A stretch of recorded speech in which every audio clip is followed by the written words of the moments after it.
Welcome to the fantasy audiobook. Harry Potter. I, Uchiha Itachi, become a wizard in the Harry Potter world. Chapter 41. At 1 o'clock in the morning, Julian was sleeping, but he was suddenly awakened by his alert mind. Julian sat up with his wand and could only see Harry struggling to pull something out of his box in the dark. "What are you doing, Harry?" Julian asked aloud. "What? Oh, it's you, Julian, can't you speak more quietly?" Harry complained in a low voice after reacting. Looking at the sneaky Harry in front of him, Julian said again, "Are you going out for a night tour, Harry, with an invisibility cloak?" "Oh, yes, didn't the letter you sent me tell me to use it well? In this case, I think I can use it to explore the restricted section and check if there is Nicholas May there." Harry said, so pulling hard, the invisibility cloak was pulled out of the box. "Do you want to come along, Julian?" Harry invited. "Obviously," said Julian, getting up and getting dressed quickly. Not long after, the two set off from the Gryffindor Tower, aiming at the restricted section of the library. The two people wearing invisibility cloaks soon came to the library. After they stepped into the library, they went straight to the restricted area. When they came to the restricted area, Julian and Harry separated. Julian went to look for the left half, and Harry went to look for the right half. Arriving at the deepest bookshelf in the left half, Julian directly opened Sharingan and observed the books. Soon Julian discovered 3 books that were different. The books in other restricted areas contained more or less magical powers, but these 3 books were just the opposite: magic. Under the reflection of Julian's Sharingan, these 3 books on the entire bookshelf have no magic power, like a black hole. When Julian curiously took down the first of the 3 books, Julian was surprised to find that the magic pattern on this book started to work again, exuding the same faint brilliance as other books. Julian was very surprised. Putting the book in his hand aside, he reached out and picked up the book in the middle. This time, Julian was even more surprised. It turned out that it wasn't that these 3 books were special, but only the middle one, absorbing his magic. Surprised, Julian turned the book over in his hand, trying to see the name of the book. However, Julian felt speechless when he saw the title of the book, because the book was actually called The Official History of Hogwarts. Julian, who was so excited, even had the urge to throw the book in his hand. At this moment, a terrifying howl suddenly came from deeper in the restricted area. This howling sound seemed to be a horror that shattered a person's soul. Hearing the howling, Julian shoved the book into his robe pocket before he could react, and was about to turn around to find Harry. At this moment, Julian suddenly heard a rush of footsteps coming from far and near from outside the library, and Julian could even see a trace of fire. Julian quickly cast the animagus without saying a word, and then flew behind him. At this time, Harry was wrestling with a forbidden book in his hand, and the terrifying howl came from the book in Harry's hand. There was a face-like thing rushing out of the opened page, and Harry was desperately want to close the book. Julian, who arrived quickly, grabbed the invisibility cloak, and then covered Harry, who was still fighting against the forbidden book. Then Julian changed back into human form and got under Harry's invisibility cloak, and helped Harry press the book. As soon as the two of them closed the book, Filch ran in with a kerosene lamp, followed by a burst of meowing. Julian and Harry quickly extinguished the kerosene lamp and ran out quickly. Filch, who heard the footsteps, quickly ran towards the footsteps, but he didn't find anyone. Turning his head to look at Filch, who was chasing him, Harry seemed to have forgotten that he was still wearing the invisibility cloak, and ran forward quickly. And Julian could only follow behind Harry, running all the way forward. After a while, the two stopped when they realized that Filch was not behind them. After stopping, Julian couldn't help but slapped Harry on the head and gasped, "Ah, what are you running? You forgot that you have an invisibility cloak, Filch can't see you." "Well, I'm going to suffer this crime with you." Harry smiled coyly. "I'm sorry, Julian, I forgot when I got nervous, sorry." Seeing what he was about to say, Julian Harry hurriedly changed the subject. "Speaking of Julian, where are we now?" Harry had just finished speaking, and before Julian could respond, he heard Filch's voice coming from afar.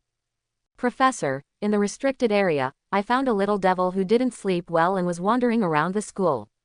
What made Harry even more alarmed was that Snape's voice came from far away. The restricted area, then he must not be far away. Then, Harry heard the voices of Filch and Snape coming from far and near. Obviously, the two were walking towards this direction. "What to do, Julian? Where are you going?"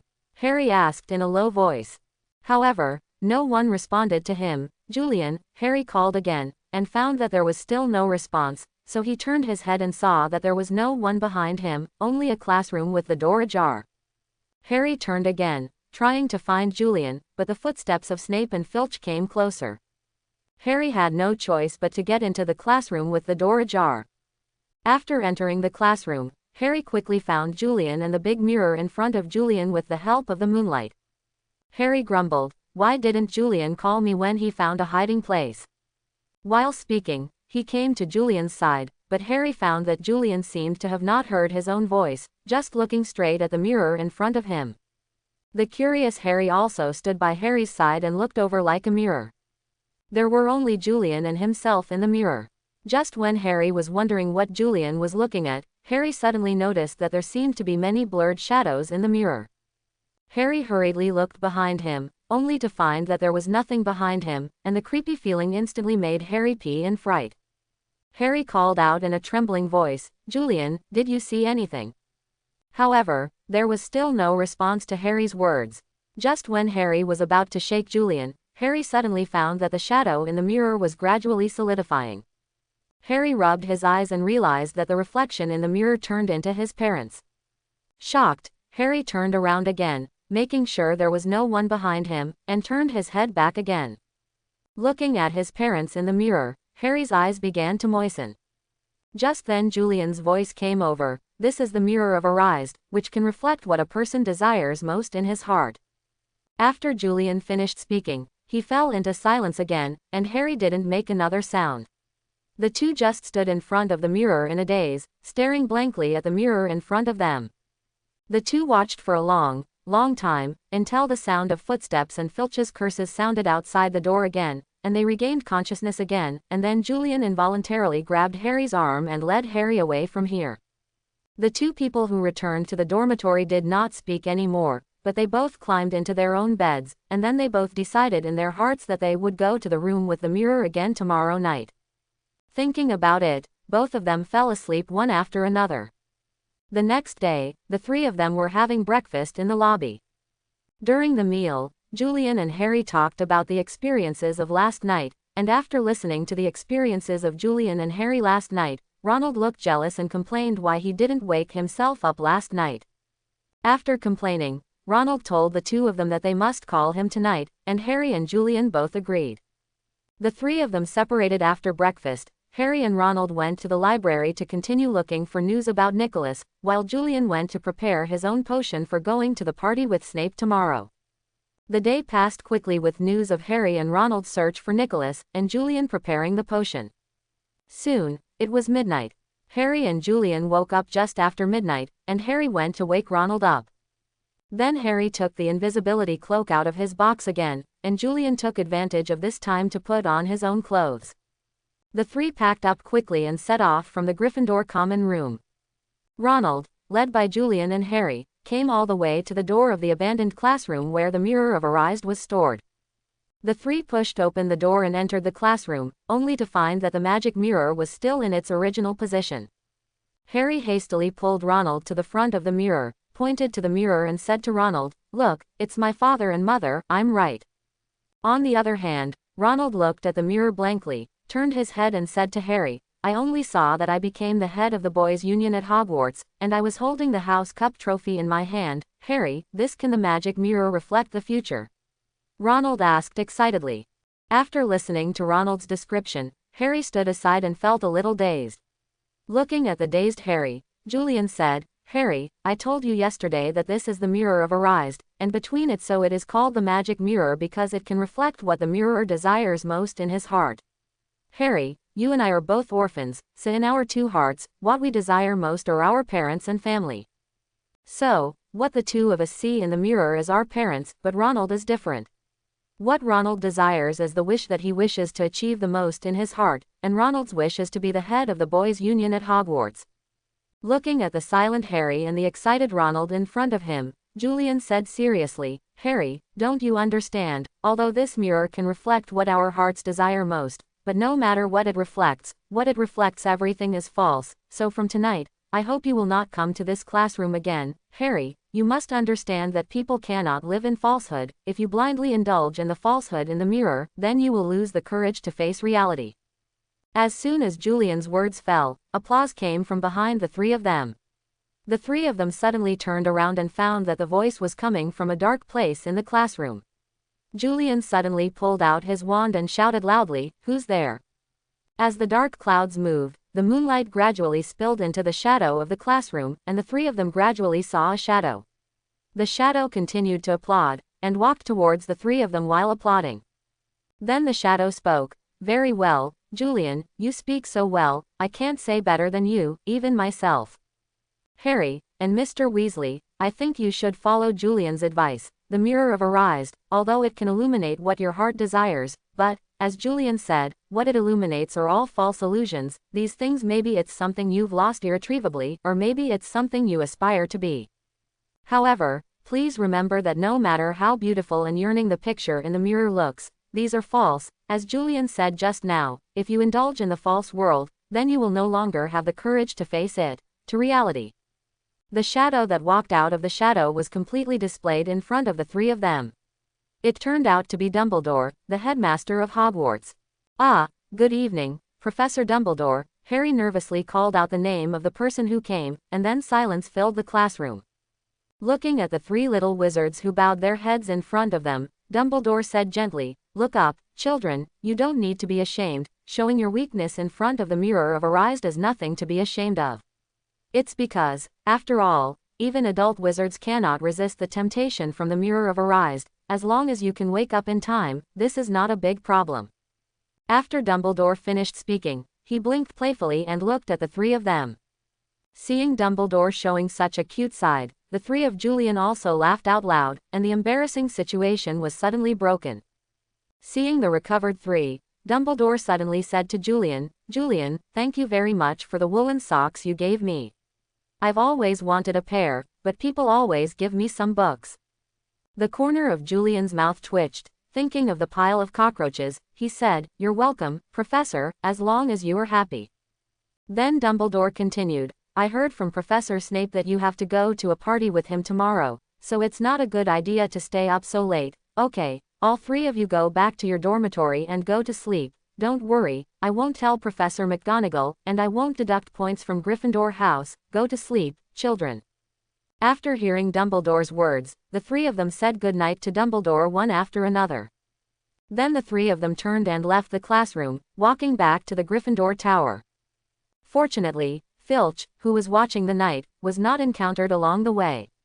After the three of them returned to the Gryffindor common room, Harry looked back at Julian and asked strangely, "Julian, you are going to a party with the old bat tomorrow. What kind of party?"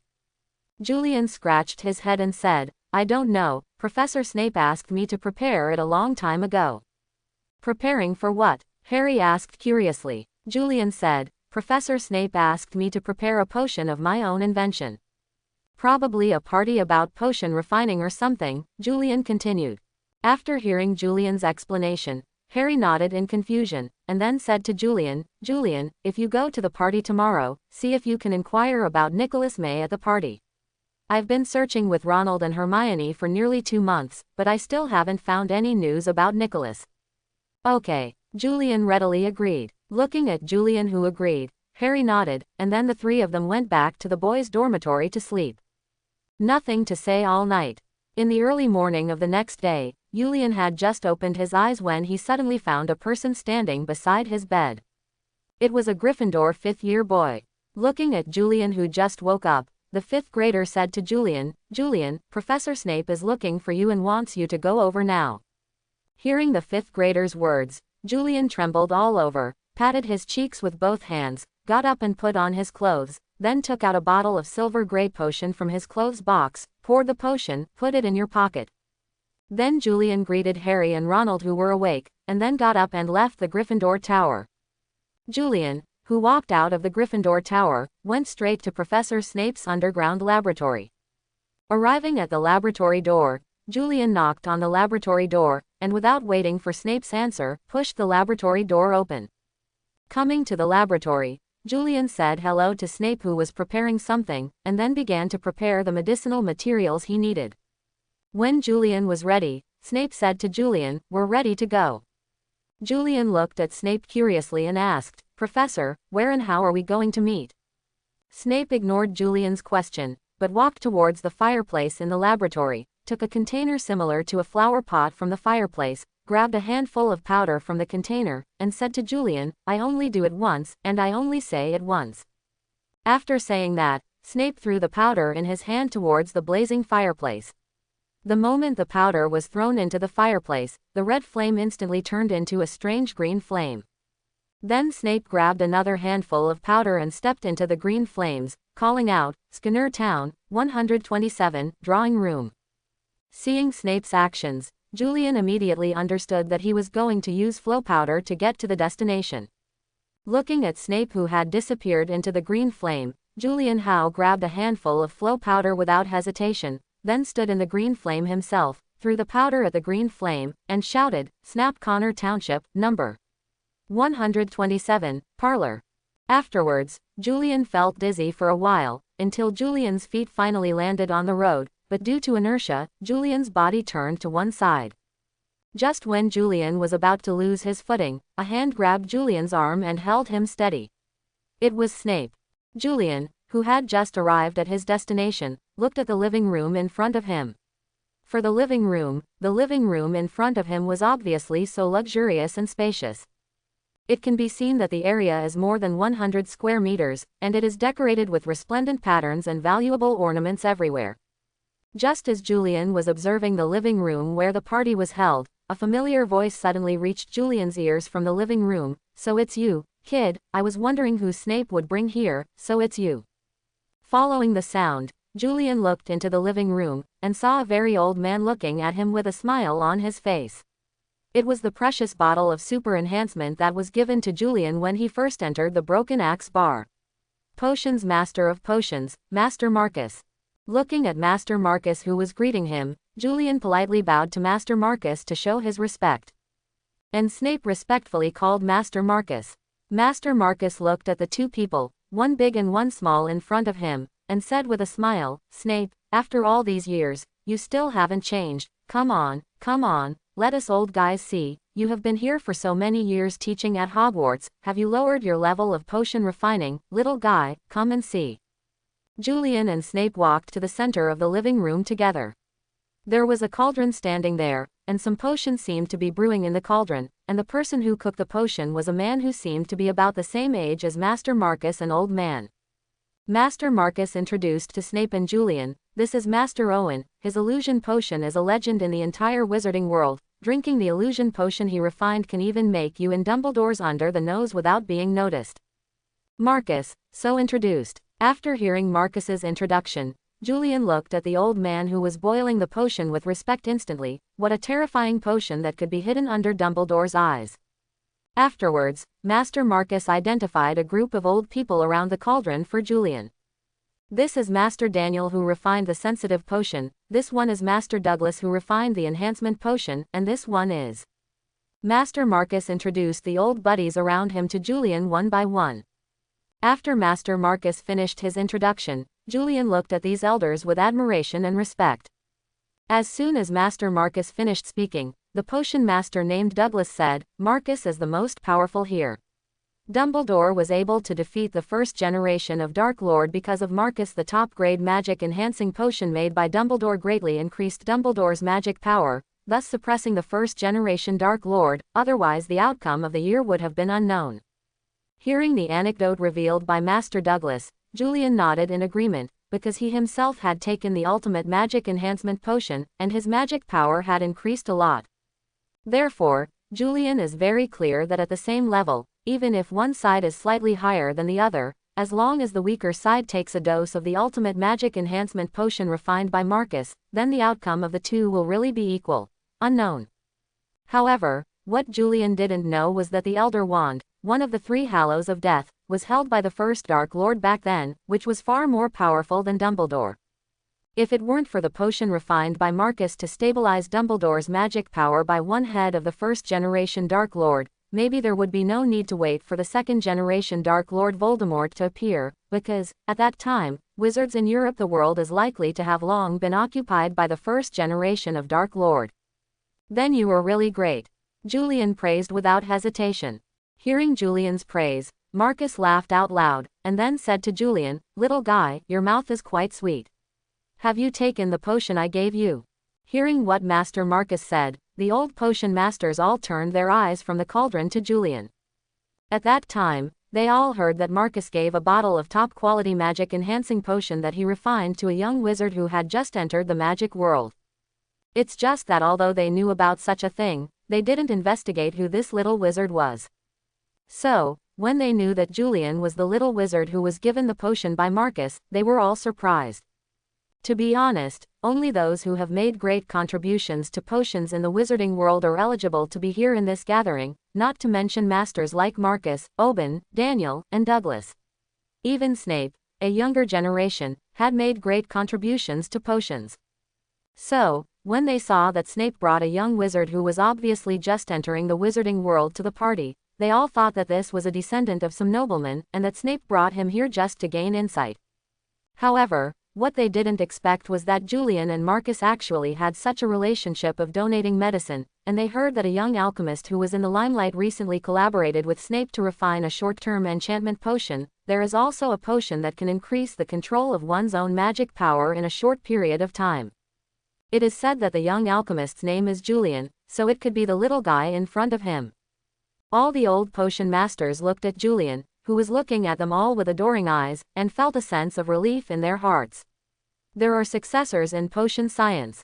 In the next hour, the older generation of potion masters began to ask Julian questions or discuss the properties and pharmacology of the medicine intentionally or unintentionally. Finally, after an hour of school examinations, the old potions masters were relieved to find that this little wizard named Julian really had something. The school examination lasted until an hour later, when Master Owen's illusion potion announced that the master had completed it. After Master Owen put the illusion potion into the bottle, Master Marcus clapped his hands to attract the attention of less than 20 people in the living room to him. Then Master Marcus said, "Everyone, since Owen has finished refining the prize, let's start our potion party this time. First, bring out your latest potion experience and newly invented potion to the potion party. Big guys open their eyes, let us big guys see if anyone has neglected the refining of potions during this time." After Master Marcus finished speaking, less than 20 potion refiners in the living room began to take out their latest experience or newly invented potions from their pockets. Seeing everyone taking out the potion and their experience, Julian suddenly realized that Professor Napu had taught him to prepare the newly invented potion for this purpose. So Julian also took out his newly invented silver gray potion from his pocket. Seeing that Julian also took out a bottle of silver gray potion from his pocket, all the old wizards looked at Julian in surprise. Master Marcus said, "Why, little guy, are you going to participate in this potion competition?" Looking at Master Marcus, Julian bowed slightly and said, "Although I didn't know about the competition before, but before I came, Professor Snape asked me to bring over the new potion I invented earlier, so I also brought a bottle of my newly invented potion. Although I didn't know about the competition before, since I brought it here, I also want to have a competition. I want to see how I compete with the seniors. How big is the gap between them?" After Julian finished speaking, he looked at Master Marcus quietly. Before Master Marcus could speak, a middle-aged potion refiner spoke, and he said, "HMPH, what can you do in potions, little boy?" This potion refiner hadn't tested Julian with all the old potion refiners just now, so he didn't know how good Julian was in potion science. He wouldn't have said that if the potions masters had taken the school exam together. After hearing what the middle-aged potion refiner said, Snape said in a cold voice, "Frederick, shut your mouth, my disciple, you have no right to question, Frederick. HMPH your disciple. Even if you are Snape's disciple, he might not have any skills, maybe he's just an assistant serving tea and water," Frederick said disdainfully. And Snape of course chose to choke back, and said, "I know how capable Julian is. Some time ago, the short-term magic enhancement potions and short-term magic power control potions that made a lot of noise in the wizarding world are all I developed it in collaboration with Julian. It's not as simple as you imagine. Julian acting as my assistant, and the basic idea of the short-term magic enhancement potion, as well as the prescription ratio and its pharmacological formula, all of which are formulated by Lien himself. It was only because of a slight flaw in the stability of the potion that he came to me to perfect his potion. I got a new inspiration in the ratio of his potion's properties and pharmacology, so I was able to invent that short-term mind magic control potion.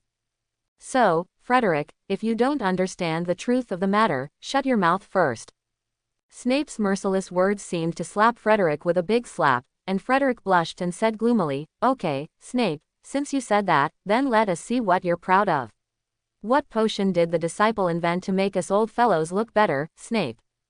After listening to the conversation between the two, Julian, without giving Frederick any more time to speak, took a step forward and handed the silver gray potion in his hand to Master Marcus. And said to Master Marcus, "Master Marcus, the name of this silver gray potion of mine is Calling God Guardian Shield Potion. I want to know what it does by hearing the name. Also, words are far less real than actions, so Master Marcus, please open this bottle of God Calling Guardian Shield Potion, and pour it on the ground. Its effect will naturally appear." After all, Julian handed the potion to Master Marcus, who took the potion, looked at it carefully, and said, "Little guy, if your potion can really do what you introduced, if that's the case, then you will be the well-deserved winner today, and the entire potion world, no, the wizarding world will remember and wish you well for your contribution, and you will be known by the world forever." After finishing speaking, Master Marcus uncorked the medicine bottle in his hand, and then poured the medicine on the ground according to Julian's instructions. As soon as the silver gray medicine touched the ground, it began to react. The medicine continued to volatilize, and the silver gray light curtain continued to rise and condense, and finally formed a silver gray transparent within 1 meter around Marcus' cover. After seeing Marcus finish all this, Julian said proudly, "This is the potion of calling gods to protect the shield. Although it is not like the patron saint with a physical body, it can effectively resist 100 only under 10 minutes of Dementor attack." Looking at the hood around Marcus, all the potion refiners sighed. Looking at the silver gray transparent cover around Marcus, Frederick said, "Impossible, this is simply not something that a little wizard can refine. A little wizard can't even cast the Invoke Guardian Curse. Come out, how can you refine a potion of this level? You must have cheated. This potion was actually invented by Snape, right? Yes, it must be, it must have been invented by Snape." Frederick looked at Julian, asked frantically. Looking at the crazy Frederick in front of him, Julian said, "Sir, just like what Professor Snape said just now, if you don't understand the truth of the matter, then please keep your mouth shut." With that said, Julian drew his wand and, with a wave, muttered, "Call God to guard." Afterwards, misty magic power continuously spewed out from the front of Julian's wand, then condensed, spewed, condensed, and finally, a living adult unicorn with a flesh body appeared in the living room. Seeing the adult unicorn appearing in the living room, all the potion refiners exclaimed again. Marcus said, "This is the unicorn that made a big fuss in Diagon Alley." After speaking, Marcus looked at Julian with a smile. Julian, who was looked at by Marcus, scratched his head in embarrassment, and then said embarrassingly, "I just got my first wand in Ollivander. I thought it was very strange at the time, and then I thought of it subconsciously. This spell, unexpectedly, I actually succeeded, although it has caused a lot of impact." Julian's voice became weaker and weaker. Looking at the shy Julian in front of them, all the old potion masters laughed kindly. Then, Master Marcus said, "This just proves that you have extremely high talent. Don't be shy, Julian. What more can we ask of a little wizard who is less than 11 years old? You have done well enough all right. As for today's Guardian Aegis potion, I will apply for the Merlin Knight medal for you." Julian blushed even more when he heard what Marcus said. Obviously, Master Marcus knew what Julian had done on the grounds that he was under 11 years old. Thinking of this, Julian felt a little ashamed. Afterwards, a group of potion refiners started a pleasant discussion, discussing their recent experience in refining medicine, as well as the new type of potion they refined. As for Frederick, who cares, and Frederick was trying to be ignored by the potions alchemists, because he was humiliated by Snape and Julian here today. In the end, he had no choice but to leave here in despair, while the other potion refiners continued to happily discuss their potion experience as if they hadn't seen him. The party lasted until 5 o'clock in the afternoon. A group of potion refiners left their contact information with Julian one after another, and told Julian to inform them of any new ideas. Julian looked at the group in front of him, except for Snape. The youngest old men in their 60s nodded helplessly, and returned to Hogwarts with Snape. Before leaving, Master Owen handed over the phantom potion he had refined to Julian. Julian thanked Master Owen, took the potion and returned to Hogwarts. After Julian and Snape returned to the Hogwarts dungeon, Julian said goodbye to Snape and went to the Great Hall for dinner. Just as Julian stepped out of the laboratory door, Snape's voice came from behind, 10 points for Gryffindor. After speaking, the door of the laboratory was closed, and Julian left the underground laboratory and walked towards the hall. Walking to the hall, because during the Christmas holiday, there were very few young wizards in school, so the hall was not divided into 4 colleges to sit. Instead, setting up a large table, Julian found Harry and Ronald. Conjured a stool with a spell, and sat between Harry and Ronald. Ronald asked Julian curiously, "How was your party with Snape today, buddy?" Julian told Ronald and Harry everything he saw and heard at the party today. After Julian finished speaking, Ronald exclaimed, "Oh my God!" Single quote. Everyone at the table looked at him. Ronald blushed and apologized, then lowered his head, and said to Julian and Harry, "Do you know the meaning of the Order of Merlin?" Harry shook his head and said, "I don't know." And Julian looked at Ronald indifferently and said, "When you talk about the Order of Merlin, you have to mention the Order of Merlin. The Order of Merlin was founded a long time ago by the legendary wizard Merlin to protect Muggles. However, after the wizarding purge of the Middle Ages, the Sir Merlin Order turned its role to reward those who have made great contributions to the wizarding world. And Professor Dumbledore is a member of Sir Merlin and also won a first-class badge of Sir Merlin." After listening to Julian's explanation, Harry felt confused. Seeing that Harry was a bit confused, Ronald said to Harry, "Harry, the badge of Sir Merlin in the wizarding world is equivalent to the badge issued by their Muggle Queen. It is a great honor." After listening to Ronald's explanation, Harry immediately understood the importance of this badge. Time passed quickly. While Harry and Ronald and Julian were busy, mainly Harry and Ronald were busy looking for messages from Nicholas, it passed. Julian, on the other hand, has been reading the History of Hogwarts that came back in the restricted section. This book is very strange. If you want to read this book, you must inject your own magic power into the book. It is obviously just an ordinary Hogwarts official history, but the way it is read is so incredible. Julian has been trying to find its secret, but surprisingly, Julian's magic cannot last until he read the entire book. That's right, with Julian's magical powers surpassing that of an adult wizard, he still couldn't finish reading the whole book. And with Julian's magic, I can only read the first 10 pages, which is the preface of the book. After reading these prefaces, Julian could never turn the book again, and no matter how hard Julian tried, he would never be able to turn the book again. Julian had no choice but to put the book in his box. The preface of this book talks about the origin of Hogwarts, where Hogwarts refers to this castle. The preface states that the castle was contributed by the Slytherins as the main part of the academy. And this castle was built by the ancestors of the Slytherin family a long time ago. So this castle is not as simple as it seems, although it is not simple, and there is a huge secret hidden in this castle. What is the secret is not mentioned in the preface, so Julian wants to continue reading this History of Hogwarts, no matter what. The end of Christmas meant Harry and Ronald's mountain of homework and papers, and Hermione's return. On the last day of the Christmas holiday, Ronald and Harry are studying Julian's holiday homework in the break room. Julian, on the other hand, was not in the common room, and turned his gaze to the gate of Hogwarts. Julian was standing at the gate, flipping through the books in his hand. Suddenly, Julian's eyes were blindfolded by someone.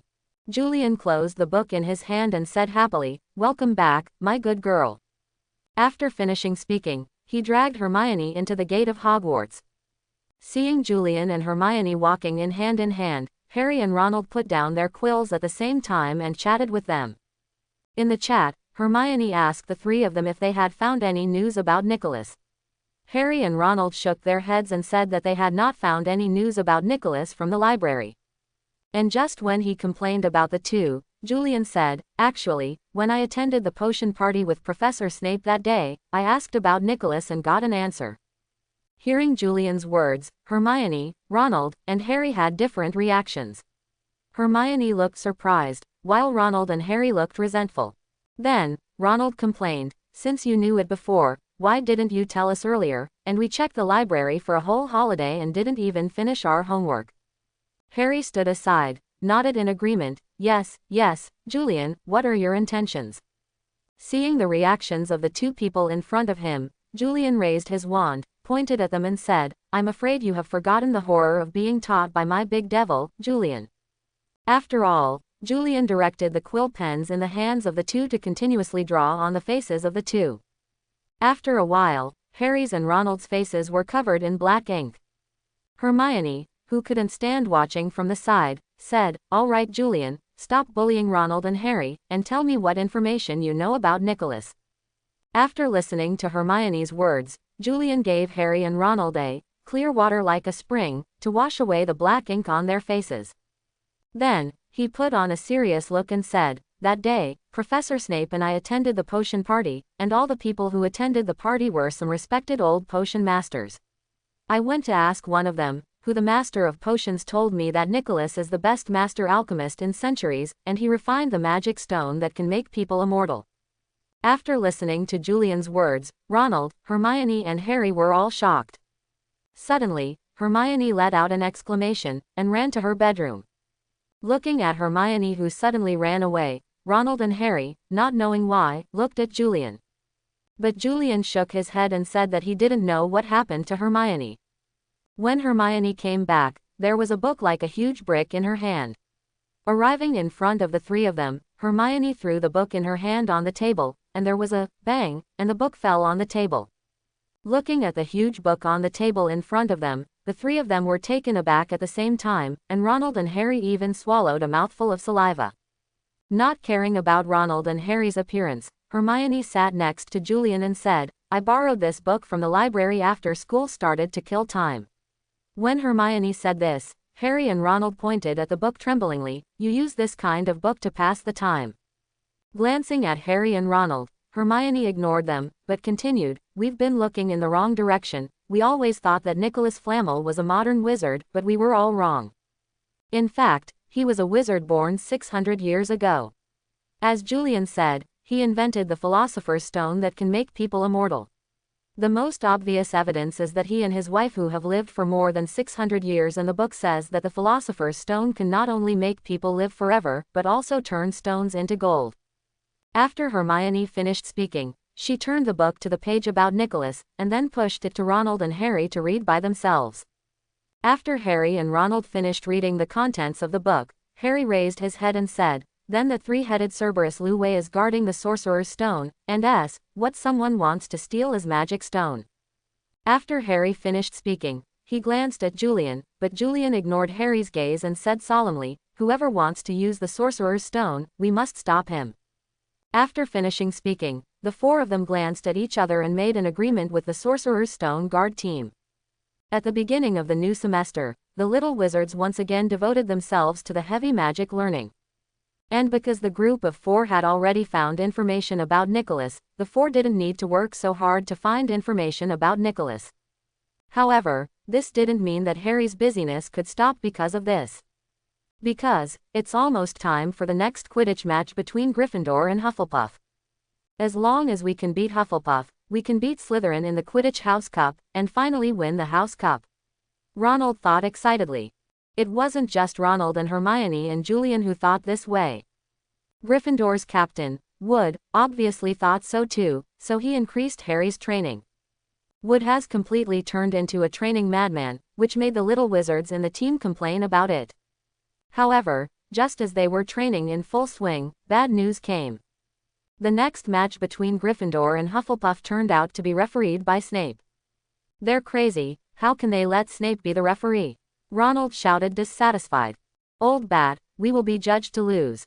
Harry looked at the three of them sadly and said, "Well, on the bright side, at least Professor Snape doesn't have time to steal the Sorcerer's Stone, does he? And Harry, all you need to do is to get the snitch as soon as possible, and then end the game as soon as possible, so that Professor Snape it's okay to favor Hufflepuff's time. Julian said deliberately to comfort Harry. After all, Harry is under a lot of pressure now. In order to relieve Harry's pressure, it shouldn't hurt to hack Professor Snape appropriately. Besides, Professor Snape cared so much about Harry, so for Harry's physical and mental health, Professor Snape would not mind being used by Julian to comfort Harry. After hearing what Julian said, Harry really didn't look so decadent, and he didn't have the time to be that decadent, because Wood came over soon and took him to the Quidditch pitch for training. Seeing Harry being captured by Wood, Julian began to mourn for Harry in his heart. When Harry came back from training with a gloomy face, Ronald was playing wizard chess with Julian, and in fact Ronald was not bad at it. Because this is the 5th game Julian has lost, wizard chess is not chess although it looks similar, and the level of chess strength is not the only criterion for winning, because wizard chess pieces have their own thoughts, just like a real chess player. Like people, they can think, so this gave Julian, who was new to wizard chess, a lot of difficulty. Looking at Harry with a gloomy face, Ronald said, "Don't bother me, let me think about it." After taking the next step, Ronald looked at Harry and asked, "Dude, what's wrong with you? Why does your face look uglier than before? What bad news can be worse than Snape being a referee?" That's the thing. When we were just training, we found that there was no solution to this matter. As long as Snape deliberately finds fault with us, then we have no chance. Harry said with a look of resentment.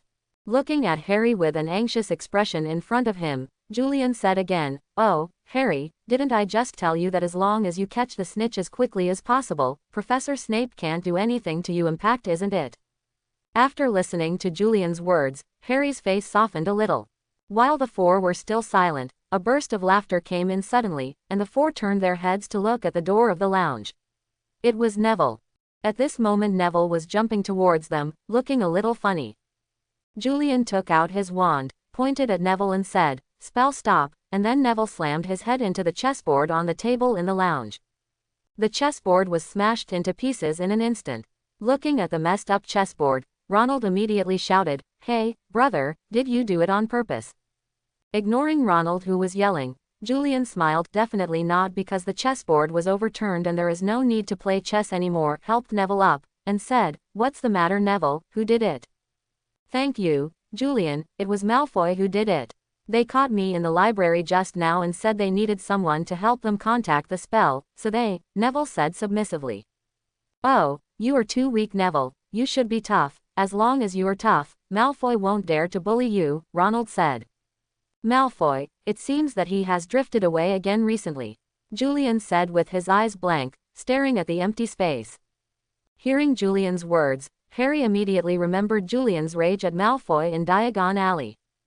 "What do you want to do, Julian? Are you going to clean up Malfoy?" Harry asked expectantly.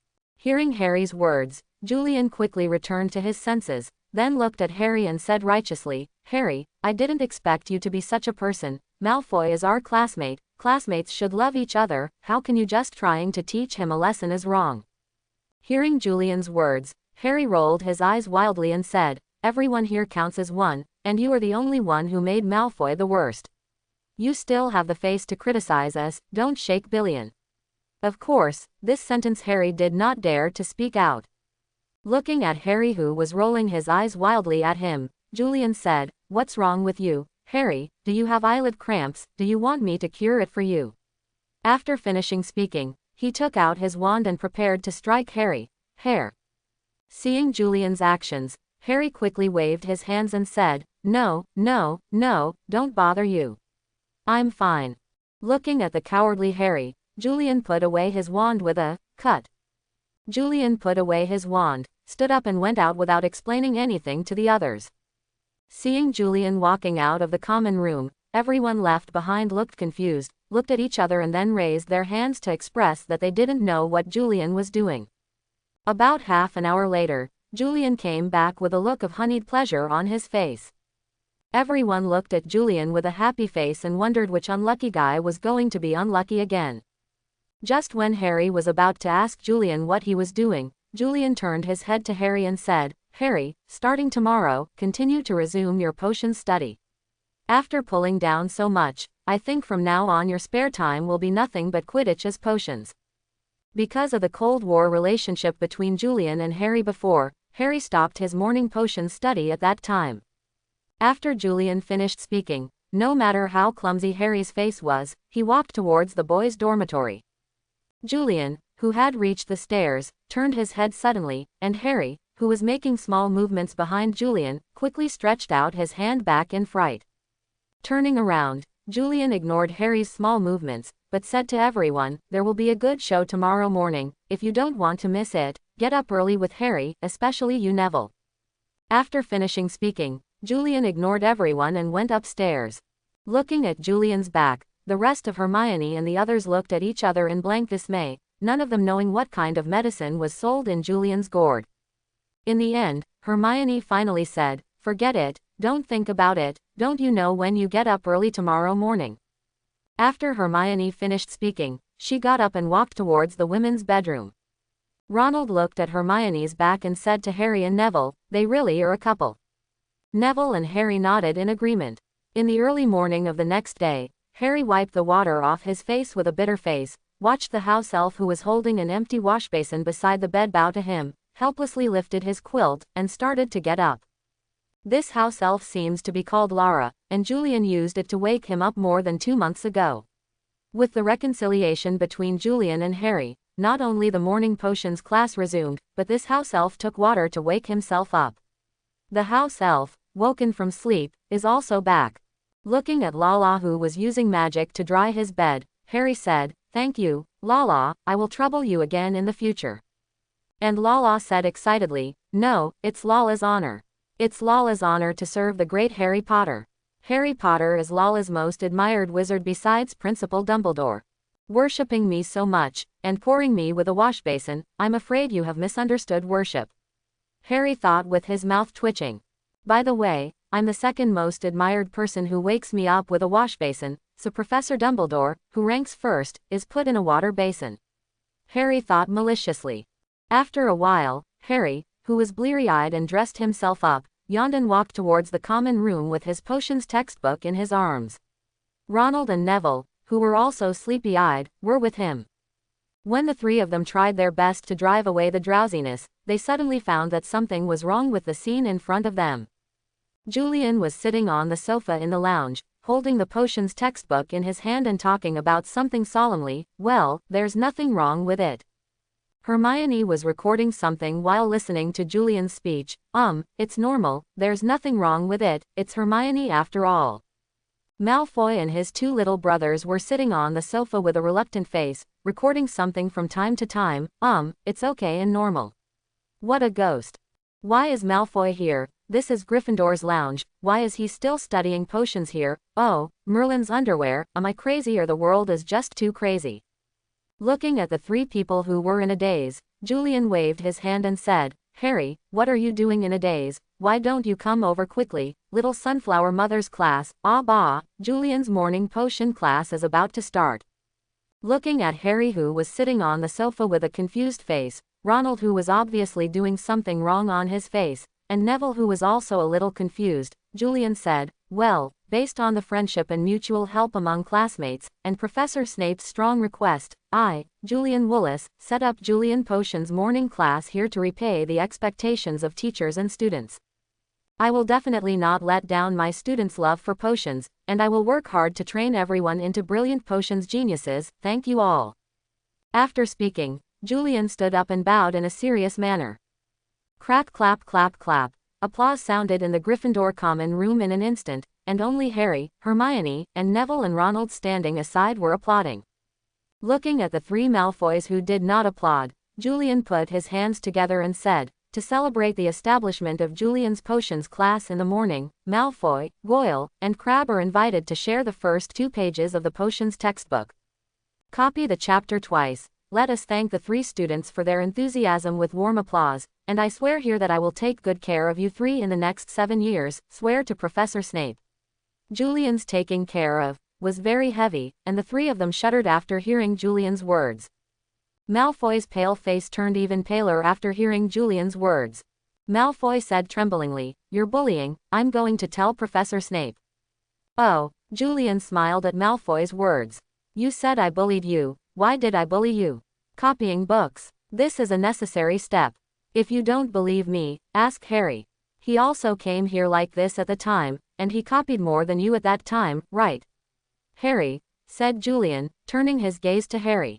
That's right, Malfoy, when I first started, I copied more than you, and Harry said nonsense to Malfoy in a serious manner.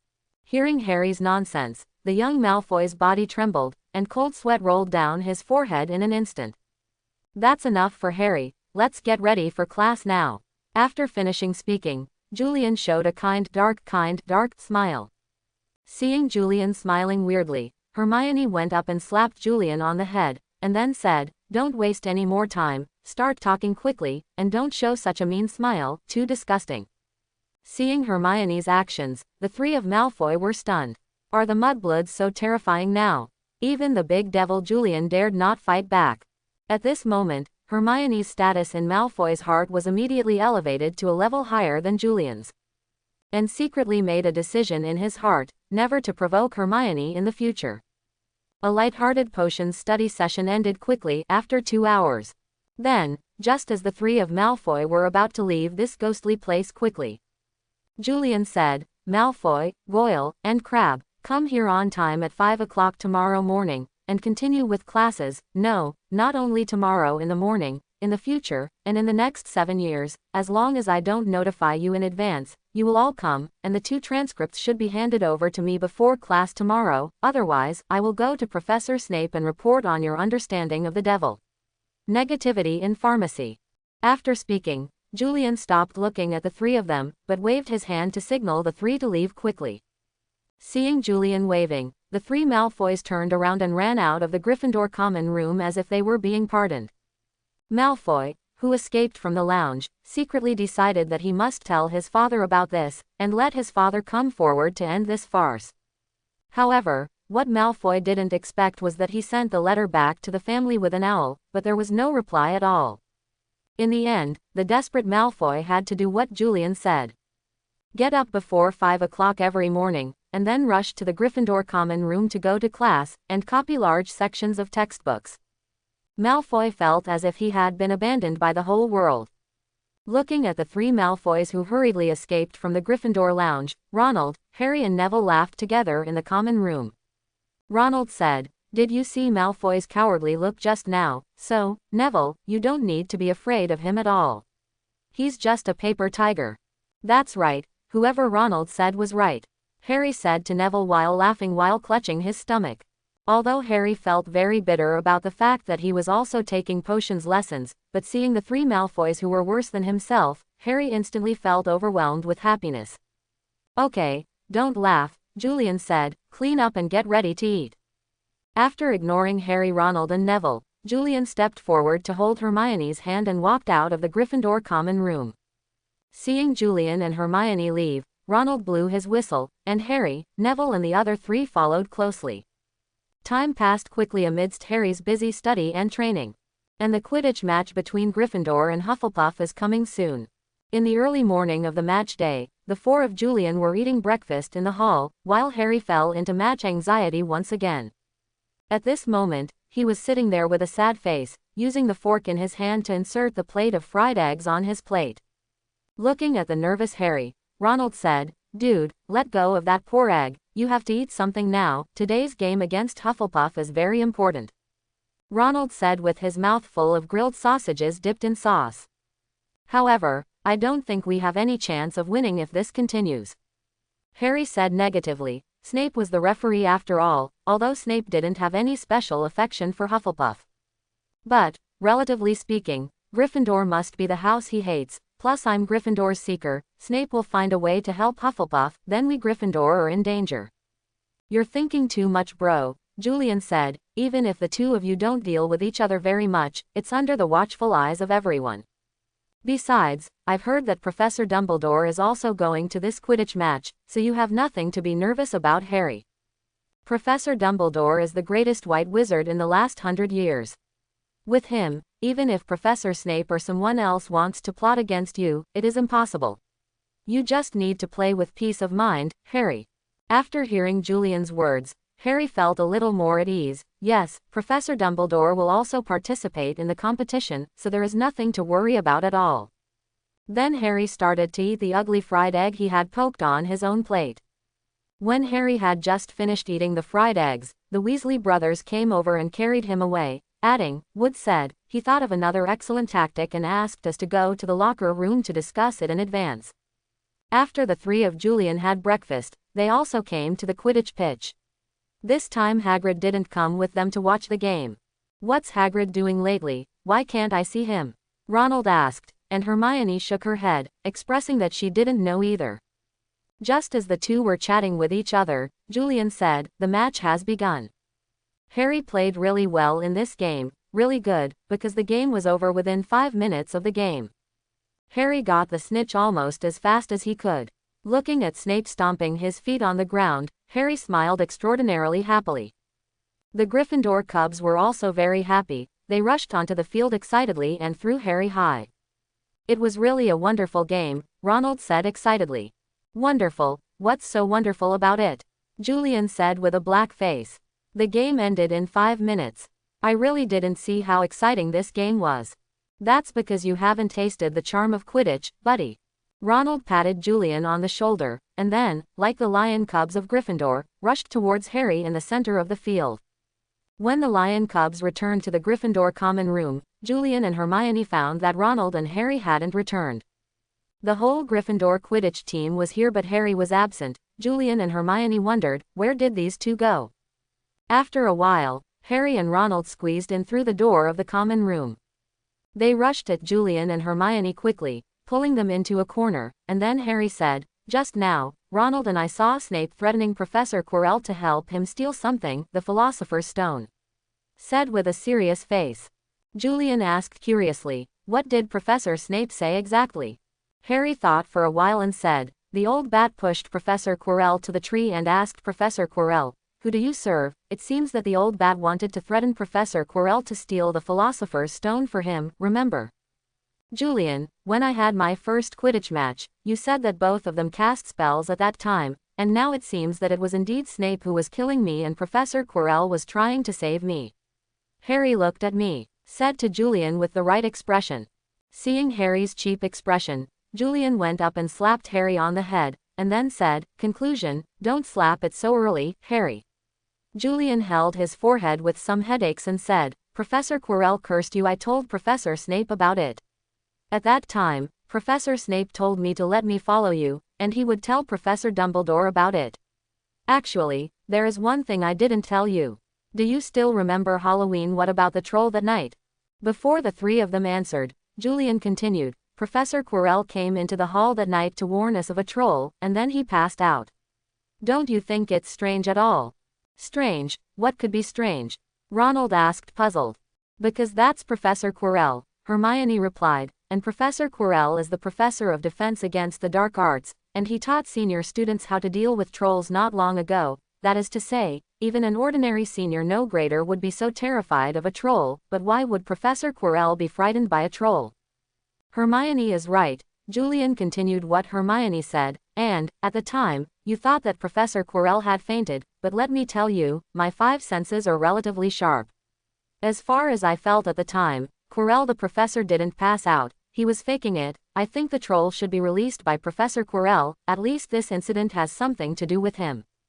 After Julian finished speaking, the 4 of them fell into silence.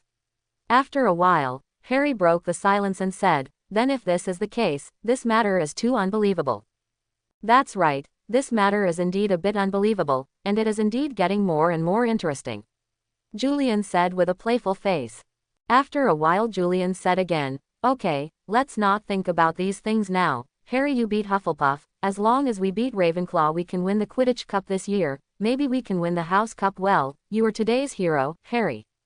Julian said happily. Julian then took Harry's arm and pulled him into the middle of the common room to pick up 2 glasses of pumpkin juice that the Weasley brothers had brought from the kitchen. Julian offered Harry a glass, then raised Harry's hand and yelled, let's drink to today's hero. Cheers! All the Cubs of Gryffindor raised their drinks at the same time and drank them all in one gulp.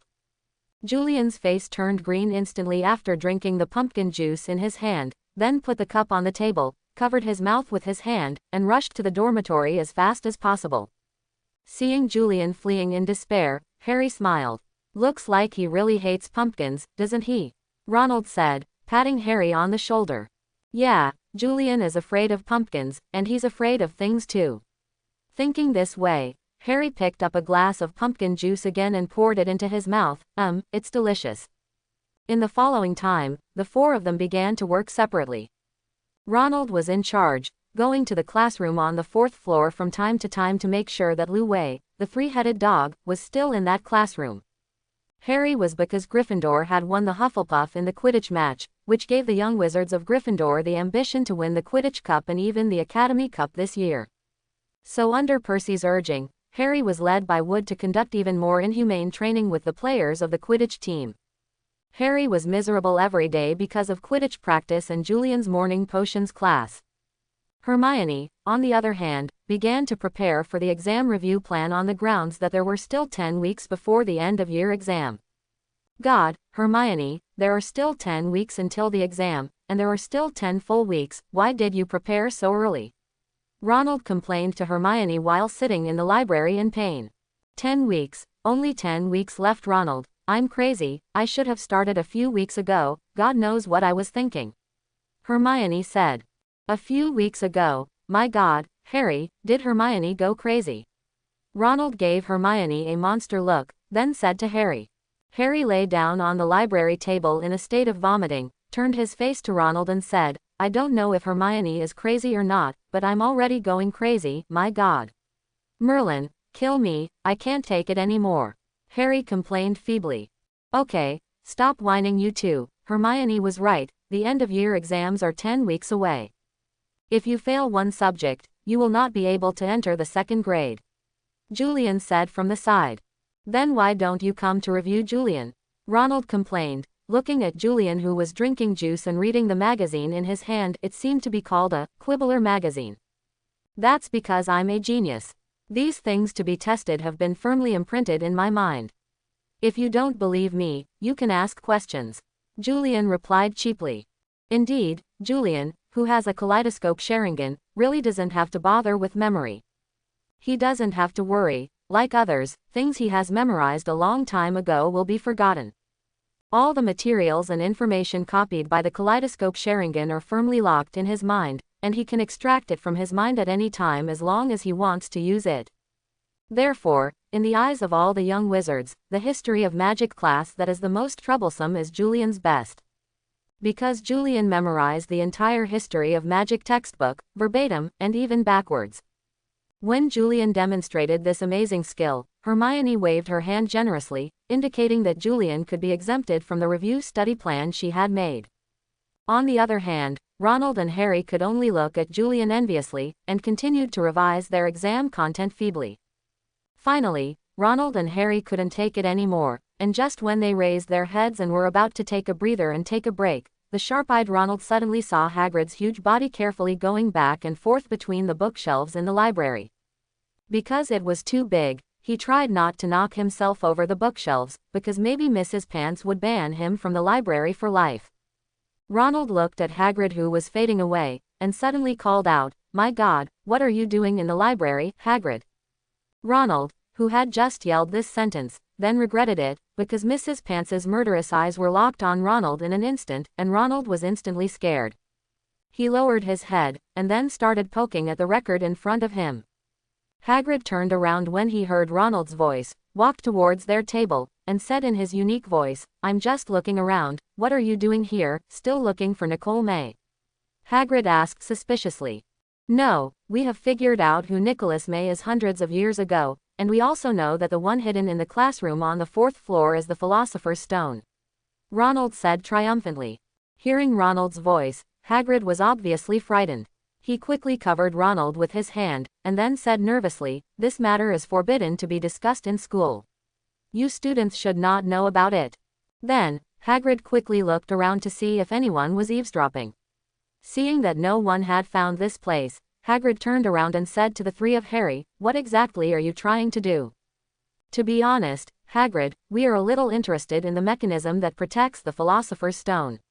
Maybe you can tell us about it, Harry said weakly. I said, this matter is forbidden to discuss. The four of you will come to my hut later. Remember that I never said I would reveal any news to you. After finishing speaking, Hagrid ignored the four of them, turned around and left. Hagrid, what are you doing in the library? Harry asked. Who knows, he's been acting weird lately, Ronald continued. Go and have a look and you'll know. Julian got up and went to the bookshelf where Hagrid was just now, and then picked out a few books that Hagrid had just flipped through, carried the books to the side of the three of them, and put the books on the table superior. Look, these are the books: How to Succeed in Taming a Dragon, How to Turn a Dragon into a Good Pet, How to Train a Vicious Dragon Without Being Discovered. What is Hagrid doing with this kind of book? Hermione questioned. I think for a while, if we go to Hagrid's hut, maybe we will know. Hagrid really gave us a big surprise, dragon. Julian murmured. After reviewing, the four left the library and walked towards Hagrid's hut. On the way, Harry said, Hagrid said he wanted to raise a dragon for a long time. I remember when I first met him, he meant it. However, at the Wizarding Conference in 1709, it was forbidden to raise dragons privately, because it might be discovered by Muggles, right? Ronald said, if Hagrid wants to raise a dragon, then he's breaking the law. After hearing Ronald's words, the four of them couldn't help but start to worry about Hagrid, so they couldn't help but quicken their pace and walked towards Hagrid's hut. The four of them came to Hagrid's hut, and the door of Hagrid's hut was closed tightly without any cracks. Reluctantly, the four knocked on the door, only to hear Yaya's barking and Hagrid's roar, back Fenya, back up. Then the door was opened a small crack. Hagrid saw Harry force people outside the door, so he stepped aside and opened the door wider to let four people in. God, Hagrid, what are you doing? The temperature in your room is too high, Ronald complained. Afterwards, the four began to take off their robes. After taking off his robe, Julian glanced at Hagrid's house, and soon, he found a huge egg-shaped object heating in a copper pot in the fire of the cottage fireplace. Dragon egg, exclaimed Ronald. Where did you get Hagrid? You must have spent a lot of money, Ronald asked, pointing to the dragon eggs in the copper pot. I didn't spend a lot of money. I won it when I was playing cards with a Greek in a bar. He also wanted to sell this dragon egg in a hurry. After all, this is a trouble, isn't it? Hagrid said flatly. You know it's trouble, and since you know it's trouble, you brought him back to Hogwarts. What do you think, Hagrid? Julian asked slightly angrily. I just want to raise it. How interesting it is to raise a dragon. Look at those dragons, how cute they are, said Hagrid, looking at the dragon eggs in the pot. This is simply nonsense, Hagrid. You should know that the growth rate of the dragon is very fast in the early stage. As long as you are a small wooden house, it will soon be unable to accommodate its volume. At that time, what will you use to raise it and how to put it to the Forbidden Forest? You know, Professor Dumbledore will definitely not allow a dragon in the Forbidden Forest. Julian said in a serious tone, Oh, of course I know, but I still want to keep him, he must be so cute. Cute? Hermione asked in disbelief. They were in the library just now, looking through the books that Hagrid found, and there were pictures of dragons among them. Looking at the adult dragon's big mouth that could eat a cow in one bite, and the dragon's breath that could blow the mountain into ashes with one mouthful of flames, Hermione really couldn't understand Hagrid's aesthetics. Yeah, cute, look at their beautiful scales, handsome dragon horns, and sharp dragon teeth. Oh, Merlin, how cute they are, Hagrid said with a fascinated face. God, but Hagrid, you should know that this is against the law. It is against the law to raise a dragon privately. Besides, how do you raise him? You have never raised a dragon at all, and you don't know how to raise a dragon at all, Ronald questioned. No, of course not. I've read a lot of books these days. Hagrid pulled out a copy of How to Raise a Dragon from under his pillow, put it on the table and said to the four of them. But Hagrid, you can't break the law just because of your personal hobbies. It's too dangerous for you. Since you like this dragon so much, you should know that once this dragon is discovered, whether it is you or this dragon, and even Hogwarts and Professor Dumbledore are going to have big problems, and in the best case, send it away quickly, Harry said to Hagrid with the same serious face. Hagrid finally compromised after four people's constant persuasion. He agreed to send the dragon away, but the dragon can only be sent away after the dragon grows to the size of a tooth. But, where do we send the dragon? Ronald asked. You know, private dragon breeding is prohibited now. Even if we want to send it, there is no place to send it. Ronald, you are so stupid. Since private dragon breeding is prohibited, why don't we just send him to a dragon farm? Don't forget, your brother Charlie works in a dragon farm in Romania. Go write a letter to your brother, he should help us, said Hermione. Ronald's eyes lit up and he said, yeah, why didn't I think of that? Okay, let's not talk about that now. Hagrid, do you know what kind of dragon this is? Julian asked suspiciously. As soon as Julian mentioned this, Hagrid immediately cheered up and said, I compared the types of dragons in the library and found that this is most likely a Norwegian ridgeback. I've heard Charlie say it. Ronald exclaimed, this is the most famous and dangerous dragon species in the world. Hagrid is too dangerous. And Hagrid didn't seem to hear Ronald's words, and continued to fiddle with the firewood with the tongs, humming an inexplicable ditty. The four of them looked at Hagrid helplessly, and finally Harry said, in this case, let's go back first, and Hagrid must remember to notify us when he is about to hatch. Hagrid grumbled and didn't know if he heard it or not. So the four of them left Hagrid's hut together again. On the way, Ronald said with a sad face, dragon grows very fast in the early stage. In a few days, he will grow as big as a cow. By then Hagrid's hut can't accommodate it, because his hut is not only small but also made of wood. Think about it, when the fire dragon grows up and learns to breathe fire, it will be a disaster. Ronald quietly said. That's all right, isn't it? Hermione said helplessly, we can't do anything, we can't stop Hagrid at all. Hagrid wants to raise a dragon so much, he is even willing to break the law for it. That's right, Harry said, when he first picked me up, he mentioned more than once that he wanted to raise a dragon, but I didn't expect that this time he would really have this opportunity. Hermione thought for a while and then said, perhaps, we should communicate with Professor Dumbledore in advance, so that it won't end badly when the time comes. Julian was silent for a while, and then said, let's take it easy. Hagrid wants to raise a dragon so much, let him raise it for a while. As we said just now, when the dragon is as big as a tooth, send him away and send him to a dragon farm in Romania. After I go back, write to your brother Charlie immediately to see if they can accept this dragon. If they can't accept it, we will go find it again. Professor Dumbledore. Okay, Julian, Ronald replied, as if relieved. In the end, after the four of them returned to the castle, they shut up and didn't say a word about the dragon egg. Time continued to pass like this, until one day, Harry received a message from Hagrid, which said, the dragon is about to break its shell, do you want to come and see? Maybe in the afternoon. Harry wrote back to Hagrid, we'll be there in the afternoon.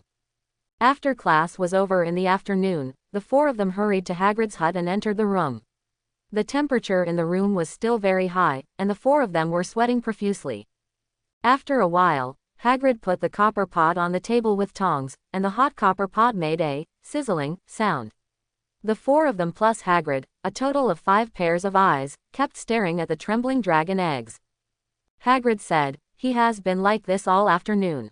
I read in the book that he should give birth soon. There was a hint of excitement in Hagrid's tone, and even the four of them felt a little excited. How many people can see the scene of the dragon breaking out of its shell? With a sound of click, the dragon egg shattered, and a small head protruded from the egg. Afterwards, the upper half of the entire egg was shattered, and the little dragon crawled out of the egg, and then opened its mouth. He ate the dragon egg in one bite, and after eating, he burped in satisfaction, and a trace of flame sprayed out from his mouth. It turns out that dragons breathe fire from birth. Hermione exclaimed, after all, this is knowledge that cannot be learned from books. Who's there? Julian suddenly yelled. Harry saw Julian's reaction, and quickly turned his head to look out the window, where there was a streak of white hair that flashed past. Julian hurried to Hagrid's door, opened it and looked over, and then, Julian turned back and closed the latch. It's Malfoy. Hearing Julian's words, the three of Harry and Hagrid turned extremely pale in an instant. Julian sighed and said, it's okay, don't worry, let's see the situation first, let's go back first. Hagrid, you make arrangements for this little dragon first, and we'll come back tomorrow morning. After speaking, Julian led Ronald, Harry and Hermione out of Hagrid's hut. What to do? Malfoy saw it, Hermione said worriedly. It's okay, Julian replied flatly. I don't think there should be any major problems. It won't be a big problem, Harry replied loudly. That's Malfoy, and he'll get back at us for telling the professors about the dragon. Harry, don't be so nervous, think about it carefully, what is Malfoy's name? Julian continued to ask flatly. Malfoy's name, Draco Malfoy, what's the matter? Harry asked with a puzzled look. You mean, Hermione said in surprise as if thinking of something. Yeah, that's right, Julian said, Malfoy probably wouldn't tell the professors about dragons, he probably likes dragons. After Julian finished speaking, Harry and Ronald were both confident. The way you think. At this time, Julian said again, anyway, let's see the situation first, and see what Malfoy will say in the morning. In the end, Julian temporarily took the matter off the table, and Harry, Ronald, and Hermione could only sigh, and then return to the common room with a worried look. Chapter 51. The next morning, Julian, Harry, Ronald, and Hermione got up early. Then the four of them came to the common room, waiting for Malfoy to arrive. As soon as it was 5 o'clock, the door of the common room was pushed open, and Malfoy walked in with his two little ones, Crabbe and Goyle, arrogantly. Looking at Malfoy, who was showing off a little bit, Julian made a gesture to draw out his wand. Watching Julian pull out his wand, Malfoy hid behind Crabbe and Goyle in fright. Seeing Malfoy's cowardly look, Harry and the three who had been worried all night felt a little relieved. Julian pointed at the three of Malfoy with his wand and said, Malfoy, don't hide, come out, I have something to do, the four of us have something to tell you, come and don't hide. Malfoy didn't dare to disobey Julian's wishes, he timidly got out from behind Crabbe and Goyle, and moved to the table in the lounge step by step. Julian pointed to an empty sofa and said, sit down, let's talk. Hearing Julian's words, Malfoy hesitated for a moment, and sat down after making sure that there was nothing tricky on the sofa. There was no way, he was really scared. For the past period of time, he would be caught by Julian, Harry and the others every morning. Inexplicably, it was rectified, which made him feel a little psychologically shadowed. After Malfoy sat down on the sofa, Julian said, how much do you know about last night? Looking at Julian, who went straight to the point, Malfoy said a little flustered, no, not much, I just saw a strange egg. You liar, Harry yelled, you were lying on the window when I found you.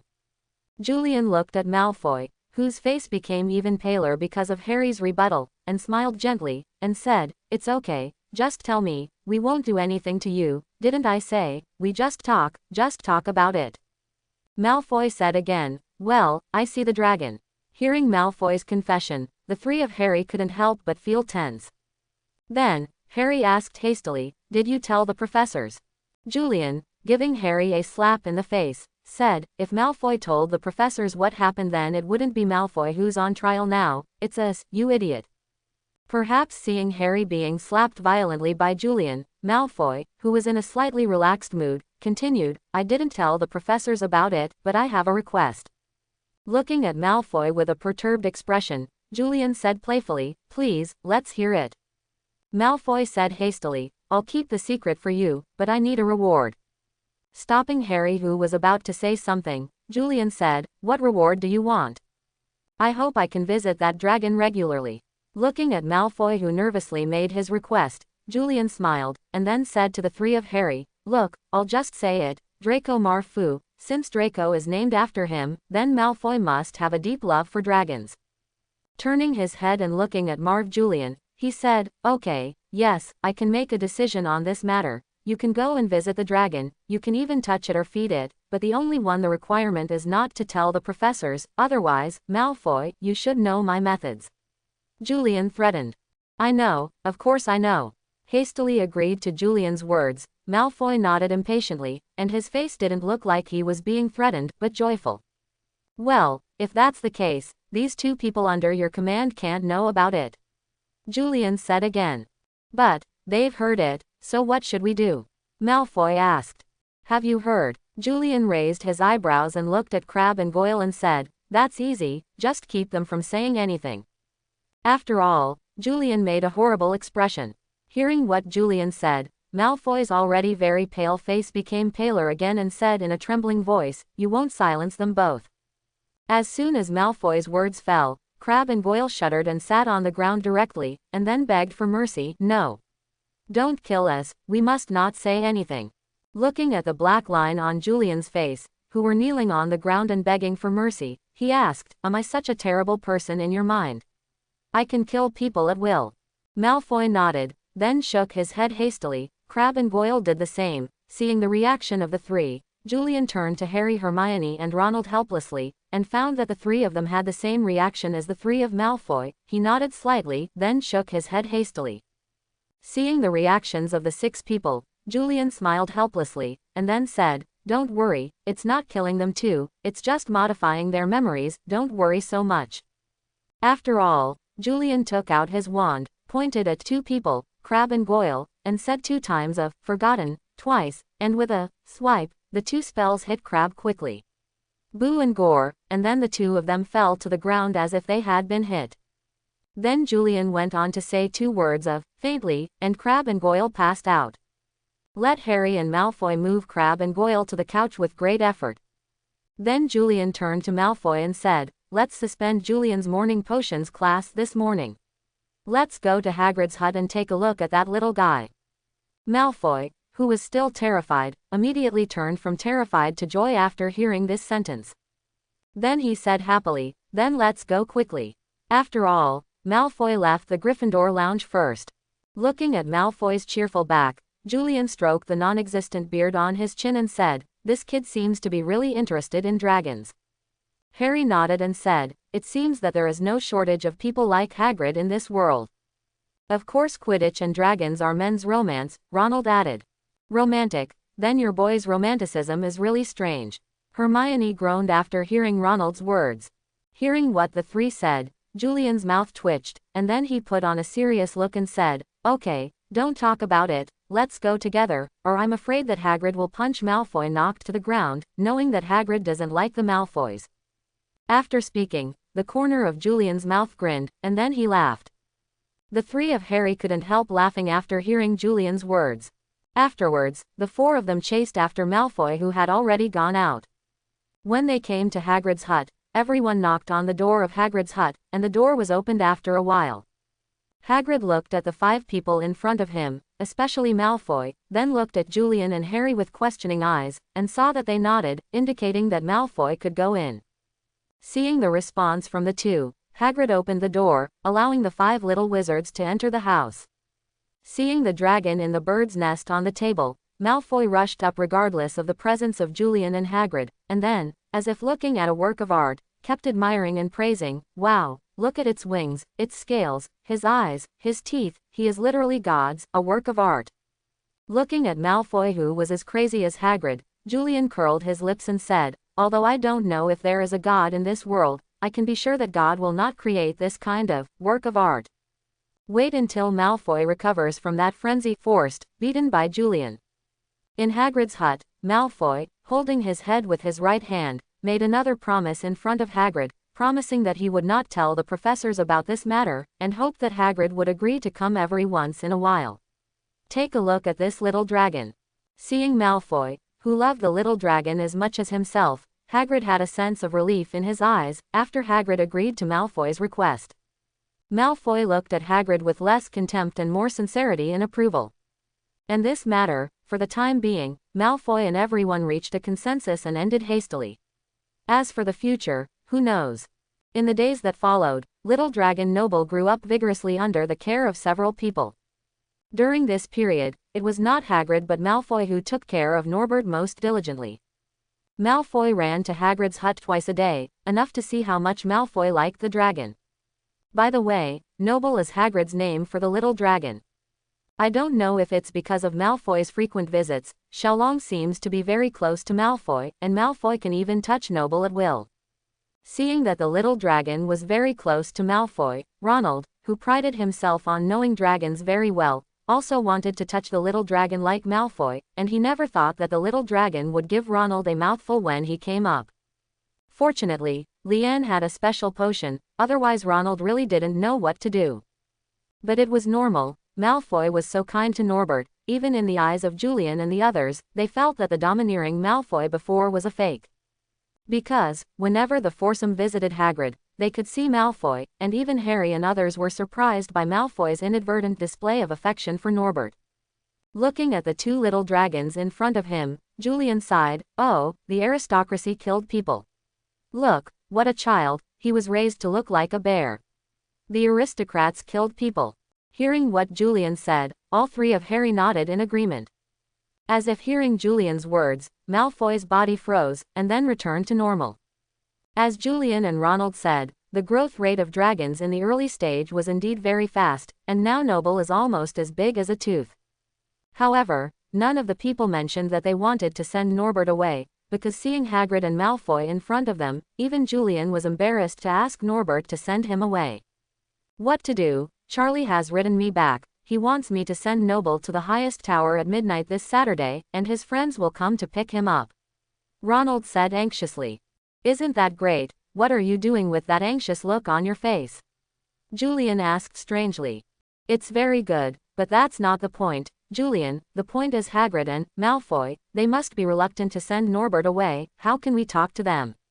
Hermione also looked troubled. Listening to what Hermione and Ronald said, Harry also had a troubled expression on his face. He really didn't like Malfoy before, but in the case of Norbert, Harry seemed to have a new perception of Malfoy, so at this moment, he even fell into a dilemma because he didn't want to hurt the feelings of Hagrid and Malfoy. "That's no way, I can only pour chicken soup for the soul to the two of them. However, I am not suitable to pour this bowl of chicken soup for the soul to them. There is one person who is more suitable than us," Julian said. "Who is it?" Harry asked eagerly. "Professor Dumbledore. I think he will understand, whether it is telling Professor McGonagall, Professor Snape, this is not a good idea for Hagrid and Malfoy, only telling Professor Dumbledore, for Hagrid and Malfoy, should be able there is a good result. Without further ado, I will go to see Professor Dumbledore now." After finishing speaking, Julian walked towards the castle. Julian came all the way to the door of Dumbledore's office, shouted the password, and then Julian walked to the door of Dumbledore's office. Julian knocked on the door and went in, as if he sensed someone coming. Dumbledore, who was on business, raised his head, looked at Julian, and said to Julian with a smile, "Oh, Julian, welcome, do you need anything from me?" Julian sat down in a random chair and told Dumbledore about Hagrid, Malfoy and Norbert. And told their troubles now, and finally Julian expressed the hope that Dumbledore could come forward to solve this problem. Dumbledore was silent for a moment after listening to Julian's words. Then he said, "A dragon, I think Hagrid has fulfilled his dream of raising a dragon this time." Dumbledore said with a smile, "Okay, Julian, you go back first, I will find them both personally talk about this incident. As for Noble, I think it will be settled according to your previous plan, and you don't have to worry about the night tour at midnight on Saturday. I will give you an approval note." After Dumbledore finished speaking, Julian stood up and bowed slightly to Dumbledore, then thanked Dumbledore and turned to leave Dumbledore's office. Seeing the back of Julian leaving, Dumbledore picked up the quill pen and began to write a letter after a little thought. As for who this letter was written to, we don't know. After leaving Dumbledore's office, Julian returned to the Gryffindor common room. At this time, the three of Harry still looked troubled. Seeing Julian come back, Harry stood up hastily and asked, "What did Professor Dumbledore say?" Julian made an okay gesture, and then said with a smile, "It's done, we'll go ahead with the original plan and send Norbert to Charlie's friends at midnight on Saturday this week. As for Malfoy and Hagrid, it's up to Professor Dumbledore to convince him." "That's really great. I think Hagrid now, he only listens to Dumbledore. As for Malfoy, well, I hope Professor Dumbledore can persuade him well," Harry said helplessly. "That's the only way to go." Hermione finally concluded the matter. The next morning, Malfoy arrived at the Gryffindor common room on time again, but his face didn't look so friendly. Looking at Malfoy's expression, Julian knew that Professor Dumbledore must have looked for Malfoy. Harry looked at Malfoy with a sad face, and wanted to say something, but found that he didn't know what to say, so helplessly, he could only turn his eyes to Julian. Julian saw Harry's gaze, raised his hand helplessly, and said to Malfoy, "Malfoy, you don't have to be like this, although you and Norbert are separated, but I think you can still take advantage of the holidays, go to see him, don't you? I remember that your Malfoy family seems to have a stake in the dragon farm in Romania." After listening to Julian's words, Malfoy just looked up at him, then lowered his head, and fell silent again. Soon, he looked at Julian again and said, "At midnight on Saturday, can I go with you to send Noble off?" Hearing Malfoy's question, Harry readily agreed, and Malfoy's expression improved a little after hearing Harry's answer. Afterwards, Malfoy said to Julian, "Warless, please continue to teach me potions. I want to study potions well. My dad wrote me a letter yesterday. As long as I can make great achievements in potions or other aspects, if he has outstanding achievements, he will allow me to go to the Romanian dragon farm to see Noble every holiday." Looking at Malfoy Julian in front of him, he was stunned for a moment, then, with a smile on his face, he said, "Okay. Since you begged me so sincerely, I announce that Julian's morning potion class will start today. Officially, classes are starting." Hearing Julian's words, Harry's face darkened, and he said, "From today onwards, the class will officially start, so what's the point of those books we copied earlier?" Looking at Harry with a resentful face, Julian said earnestly, "Harry, no matter who you are, you can't become a big fat man in one bite. Your foundation in potions is really bad. If I don't improve your foundation, if you want to refine potions, or even invent potions, that's simply a fantasy. If you can't even grasp the pharmacology and properties of a medicinal material, you can't even talk about integrating its medicinal effects, Malfoy, Harry, starting from this weekend, the two of you will go to Professor Snape's underground laboratory with me every night at 8 o'clock, and watch Professor Snape and I do potion experiments.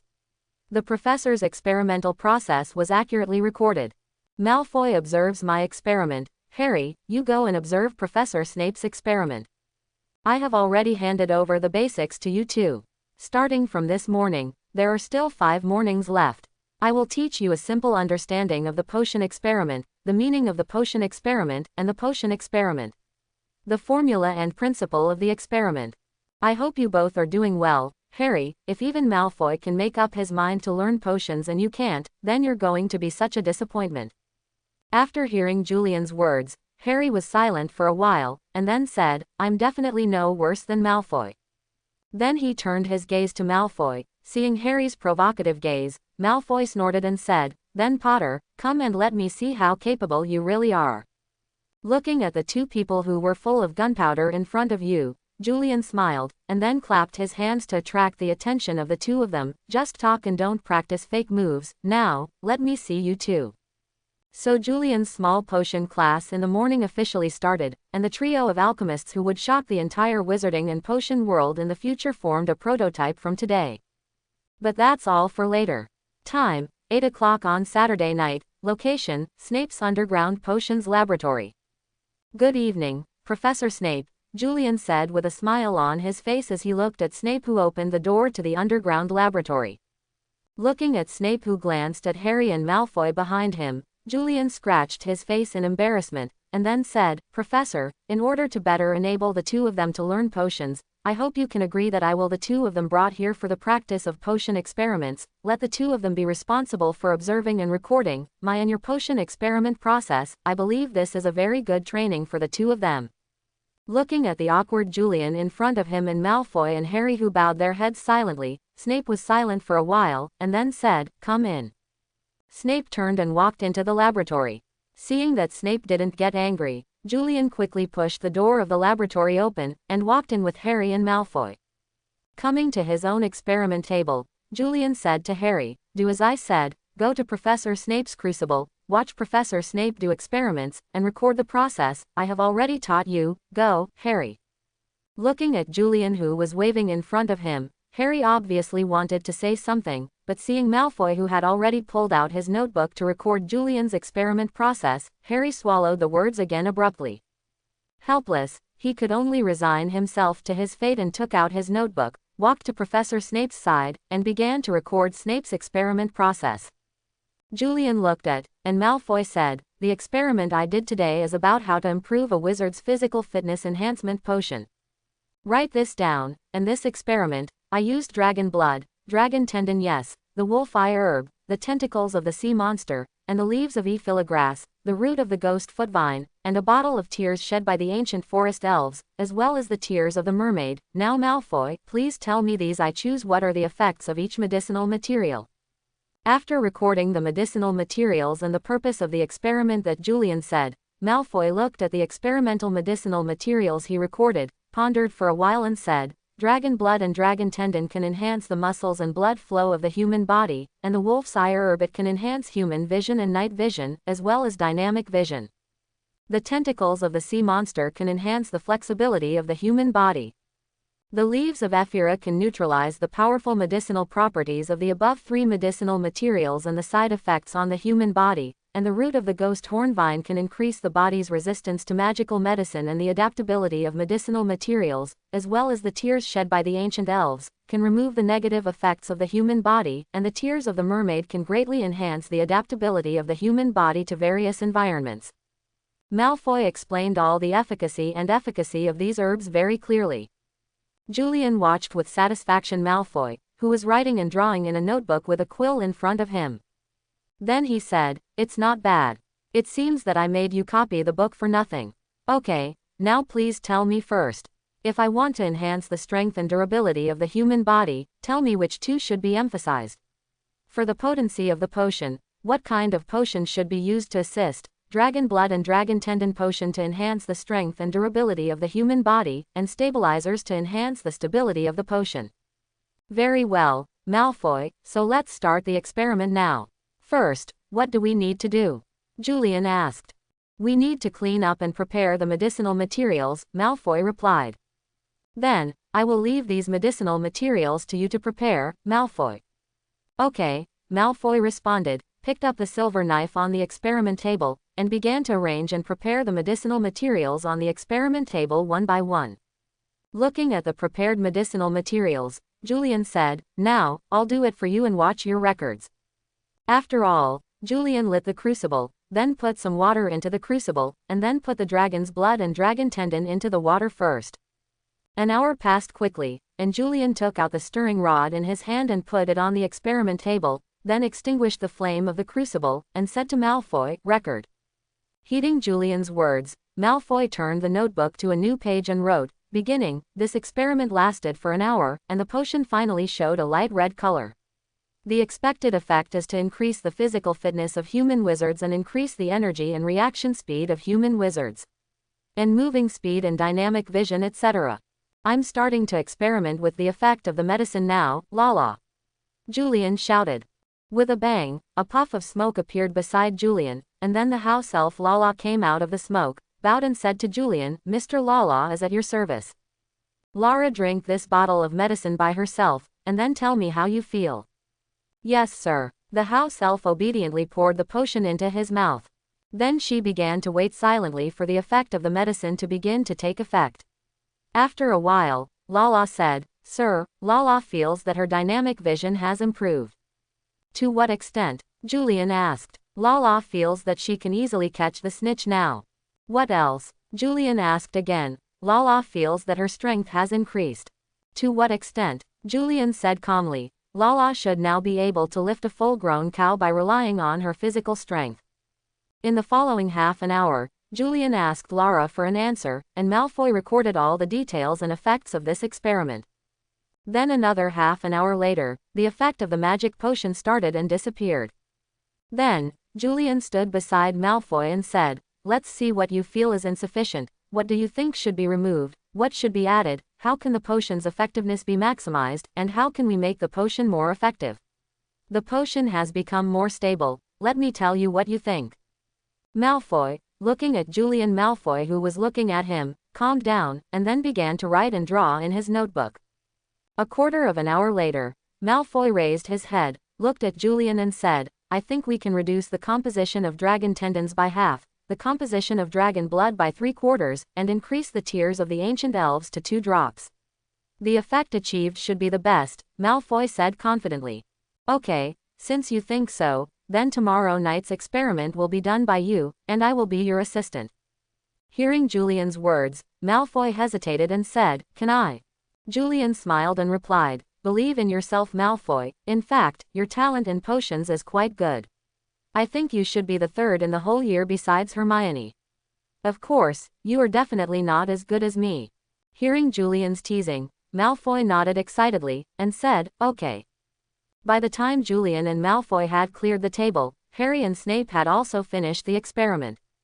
With a bitter face, Harry followed Snape to the center of the laboratory, and Snape said, Julian, if this is the result of your teaching, then Potter's level is obviously not high enough. After Julian heard Snape's words, Julian gave a wry smile, thinking in his heart, Harry hasn't continued to study potions for 2 whole months, what can I do if I drop too much? I'm also desperate. Although Julian dared to think so, he didn't dare to say it. Instead, he nodded seriously and said, after I go back, I will continue to strengthen their practice. After finishing speaking, he nodded to Snape, and led Harry and Malfoy out of the underground laboratory. Harry, after you go back, your study load has doubled. I think Malfoy's performance tonight is much better than yours, Liane said with a serious face. Listening to Julian's words, Harry's already bitter face became even more bitter. Okay, Harry, take out your invisibility cloak, now we should go to Hagrid's cabin and send Norbert away.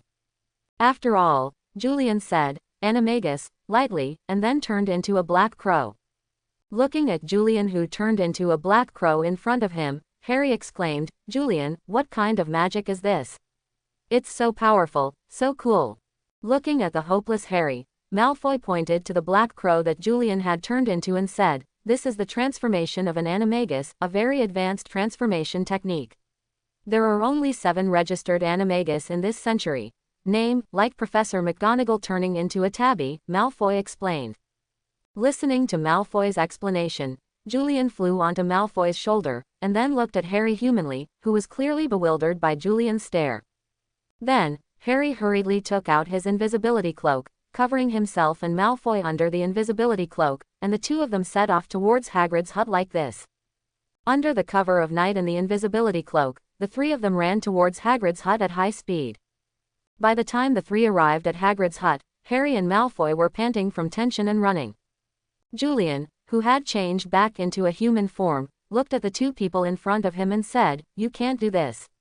Although we wizards are mages, we only need remote output, but we have to use physical strength and muscle strength. Your bodies lack training. Don't you feel resentful if you are defeated because of lack of physical strength in future battles? Harry and Malfoy were taken aback when they heard Julian's words, and Harry said, okay, now is not the time to talk about this, hurry up and send Norbert to the tower, let's go up, it will be midnight in more than half an hour, we don't have much time it is. Harry finished the sentence out of breath. Julian waved his hands helplessly, and then said, okay, after this matter is over, I think it's time for me to make a plan for you to exercise. After finishing speaking, Julian ignored the pale faces of the 2, walked to Hagrid's door and knocked 3 times. This is the secret signal they made with Hagrid, signaling Hagrid to send Noble out immediately. Not long after, the door of Hagrid's hut was opened. Hagrid poked his head out of the room and looked at the 3 people outside. Hagrid whispered, come in. Come in. Bo is settled, he must have drunk a lot of whiskey now, and is sleeping in the box, you go and carry him away. After saying that, Hagrid opened the door with a heartbroken face. Harry and Malfoy, who looked at each other, nodded, and then they set off, lifting the box containing Norbert one after the other. Julian helped them cover the 2 with the cloak of invisibility, and then, amid Hagrid's cries, the 3 carried Norbert's box and ran towards Hogwarts again. The 3 of them went very smoothly along the way, and they came to the top of the tower without meeting anyone. The 3 were quietly on top of the tower, waiting for Charlie's friend to come and take Norbert. Suddenly, Malfoy said, may I take one last look at him, just one? Julian looked at Malfoy, who was looking at him with pleading eyes, nodded and said, look, but be careful, Norbert has drunk a lot, he might go crazy. Watching Julian nod, Malfoy stepped over to the box happily, and opened it with his hands. The moment Malfoy opened the box, his joyful expression turned into a bewildered expression. Seeing that Malfoy's expression was wrong, Liane asked, what's wrong, Malfoy? Noble, Norbert, it's gone. Malfoy said in panic. What? Hearing Malfoy's words, Julian and Harry immediately bounced off the ground and ran to the box. Sure enough, as Malfoy said, there was only one torn teddy bear in the box, and Harry said in disbelief, "Could it be that Hagrid lied to us?" "No, Hagrid won't lie to us about this kind of thing." Julian hesitated for a moment, then looked at Malfoy and murmured, "Probably not." "Look at the hole in the bottom of the box," said Malfoy, who picked up the torn teddy bear, pointing to the hole in the bottom of the box. "Looks like this little guy has escaped from jail," Julian said. "No wonder, when I walked halfway, I felt that the box was much lighter," Harry said. "Then why didn't you say so sooner, you two idiots?" Julian gave Harry and Malfoy each a blaster. Harry covered his head and said, "I thought it was Norbert who drank the whiskey, so the box became lighter." Malfoy nodded in agreement. Julian looked at the two people in front of him, put his hands on his forehead and said helplessly, "Harry, I won't talk about Malfoy, I won't complain about the speechless preschool education in the wizarding world, but Harry, you, as a child who grew up in the upper class of capitalism, have you even forgotten the principle of conservation of mass? Your physics teacher will cry." Listening to Julian's rant, Harry and Malfoy bowed their heads in shame. "Okay, don't worry about these things for now. Let's go to Noble first. If the professors or students at the school find out about Noble, we will be in big trouble," Harry said, who quickly pulled himself together. However, just as Harry finished speaking, he suddenly heard a booming explosion coming from the school. The cold sweat of the three of them fell off in an instant, and Harry said tremblingly when he heard the explosion, "No, I can't be right." Julian rewarded Harry with an explosive hammer again, and said, "You crow's mouth, hurry up and look for it."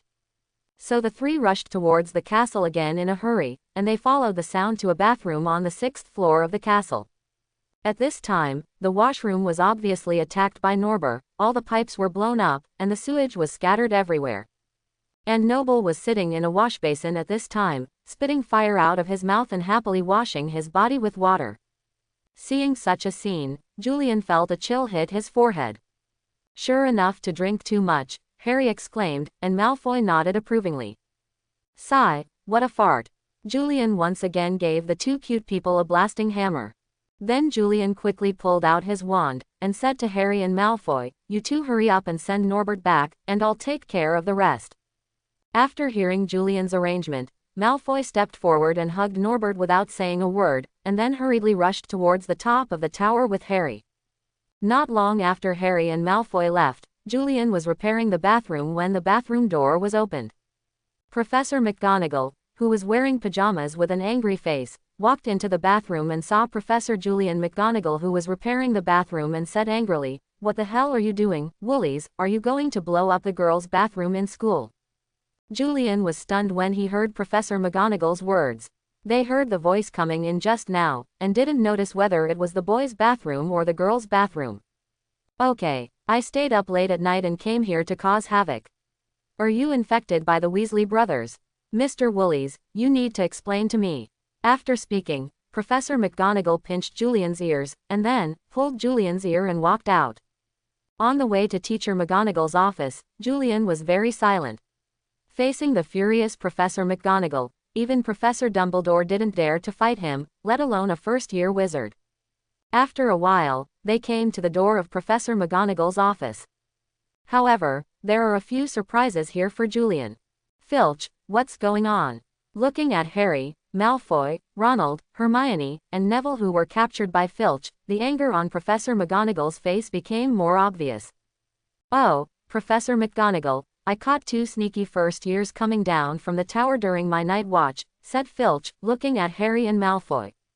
"What about Miss Granger, and Mr. Weasley and Mr. Longbottom?" asked Professor McGonagall angrily.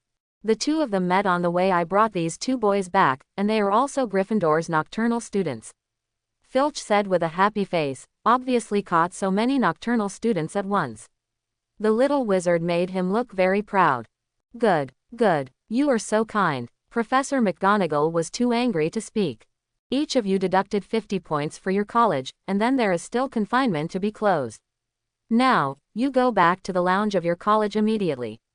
If anyone dares to come out for night tours in the future, I will directly send you to the school." He was expelled. Professor McGonagall didn't ask why, and sent everyone back. Without touching Professor McGonagall's brow again, they looked at each other and obediently went back to their respective lounges. Harry asked anxiously, "What about Julian?" "Each of us deducted 50 points from the house, that is to say, we deducted 250 points from Gryffindor. Originally, there was still hope of winning the Academy Cup this year. Now, we'll be sprayed to death by other people." Looking at the anxious Harry, Julian said calmly, "It's okay, Harry, don't be nervous. I told you that Professor Dumbledore gave us a note. But the approval note does not mean that we can be pardoned for blowing up the girls' bathroom." Harry said eagerly. "Blow up the girls' bathroom? What did you do?" Hermione asked them with a strange face. "Leave us alone. What are you doing with Ronald Neville?" Julian asked suspiciously. "Hermione was worried that you wouldn't be able to handle it, so she called me and Neville to help you," Ronald replied. "Oh, forget it. I think we should go to Professor Dumbledore tomorrow morning," Julian said speechlessly. After a night of silence, the next morning, when Malfoy, Crabbe, and Goyle stepped into the Gryffindor common room again, Harry and the others were already ready. Julian said to Malfoy, "Malfoy, come with us, we need to go to the headmaster's office, and I don't think you want to lose 50-10 points." Malfoy nodded stiffly, and then they went to the principal's office. He knocked on the door of the headmaster's office, and the door opened automatically after a while. Dumbledore looked at the few little wizards in front of him and smiled strangely. Then he said, "Come in, boys." Julian looked at Dumbledore in front of him, didn't know what to say, then pushed Harry. Harry didn't know what to say, so Harry pushed Malfoy again. Looking at the little wizards shoving each other, Professor Dumbledore smiled and said, "Professor McGonagall has already reported to me what happened last night. I think you should be very clear about what a big thing you have committed." Julian hurriedly said, "But didn't you say that you can approve the slip for us? However, this doesn't include you blowing up the girls' bathroom on the 6th floor. Mr. Woolis, although I know that you didn't do it on purpose, it's better for fewer people to know about the dragon. Since Professor McGonagall thinks if you do something bad in the girls' bathroom on the 6th floor, then let her understand." Seeing what else to say, Julian Dumbledore said again, "As for the point deduction, I can't exempt you from it. Obviously, Professor McGonagall wants you to learn a lesson." Looking at the little wizards with pale faces and bowing their heads, Dumbledore said again, "However, you bravely expelled the dragon that invaded the school, although the process was very difficult, and the bathroom of the college was blown up, but I still want to reward each of you with 50 points." After hearing Dumbledore's words, the defeated dogs raised their heads excitedly again, and looked at Dumbledore excitedly. Looking at the active people, Dumbledore said with a smile, "You don't need to be deducted points, but I don't think you should be exempted from confinement. Professor McGonagall is very dissatisfied with you and wants to offend you again because of this kind of thing." Professor McGonagall's words, "I don't think it's a good thing for you or me. Well, you will be notified of the confinement time, you go back." Hearing Dumbledore's words, Julian and the others nodded reassuringly, then took a long breath, and said, "Thank you, Professor." Then several people walked out of the principal's office. Everyone who walked out of the principal's office breathed a sigh of relief. "God, I feel like I almost died because of this, thinking that if Fred and George and Percy found out about me and deducted 50 points, I would be laughed at by them forever and told Mom, oh my God, I don't want to be hit by my mother as soon as I get home," Ronald said with palpitations. "Does Mrs. Weasley spank you, Ronald, do you always?" Hermione asked curiously. "Of course I will be beaten, but I seldom get beaten, because my mother's eyes are often attracted to Fred and George. They are often beaten, and they will be beaten badly," Ronald said with a horrified expression. "I can imagine." Hermione, who had never met Mrs. Weasley, replied seriously. "Don't say that about your mother in front of other people, Ronald," Julian said to Ronald.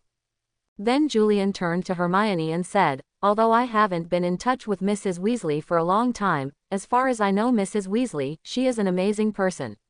She is gentle and strict, kind and brave. The greatest mother ever." "Oh, hell, Julian, are you talking about my mother? Why do I feel like I spent my childhood being reprimanded by her?" Ronald said with a flushed face. Obviously, Ronald was not used to Julian praising his mother so much in front of everyone. "That's because you guys are so skinny. Look at Fred and George. How skinny they are. Judging by the way they look at school, they must have pissed off Mrs. Weasley a lot at home. If it wasn't for me just write my name upside down, Julian said. After hearing Julian's words, everyone nodded with deep satisfaction. Obviously, they agreed with Julian's words.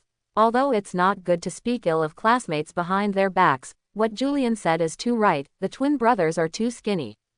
After being silent for a while, Julian said again, I really envy you all, you can have such an excellent and great mother, if only I could have one too. Julian sighed.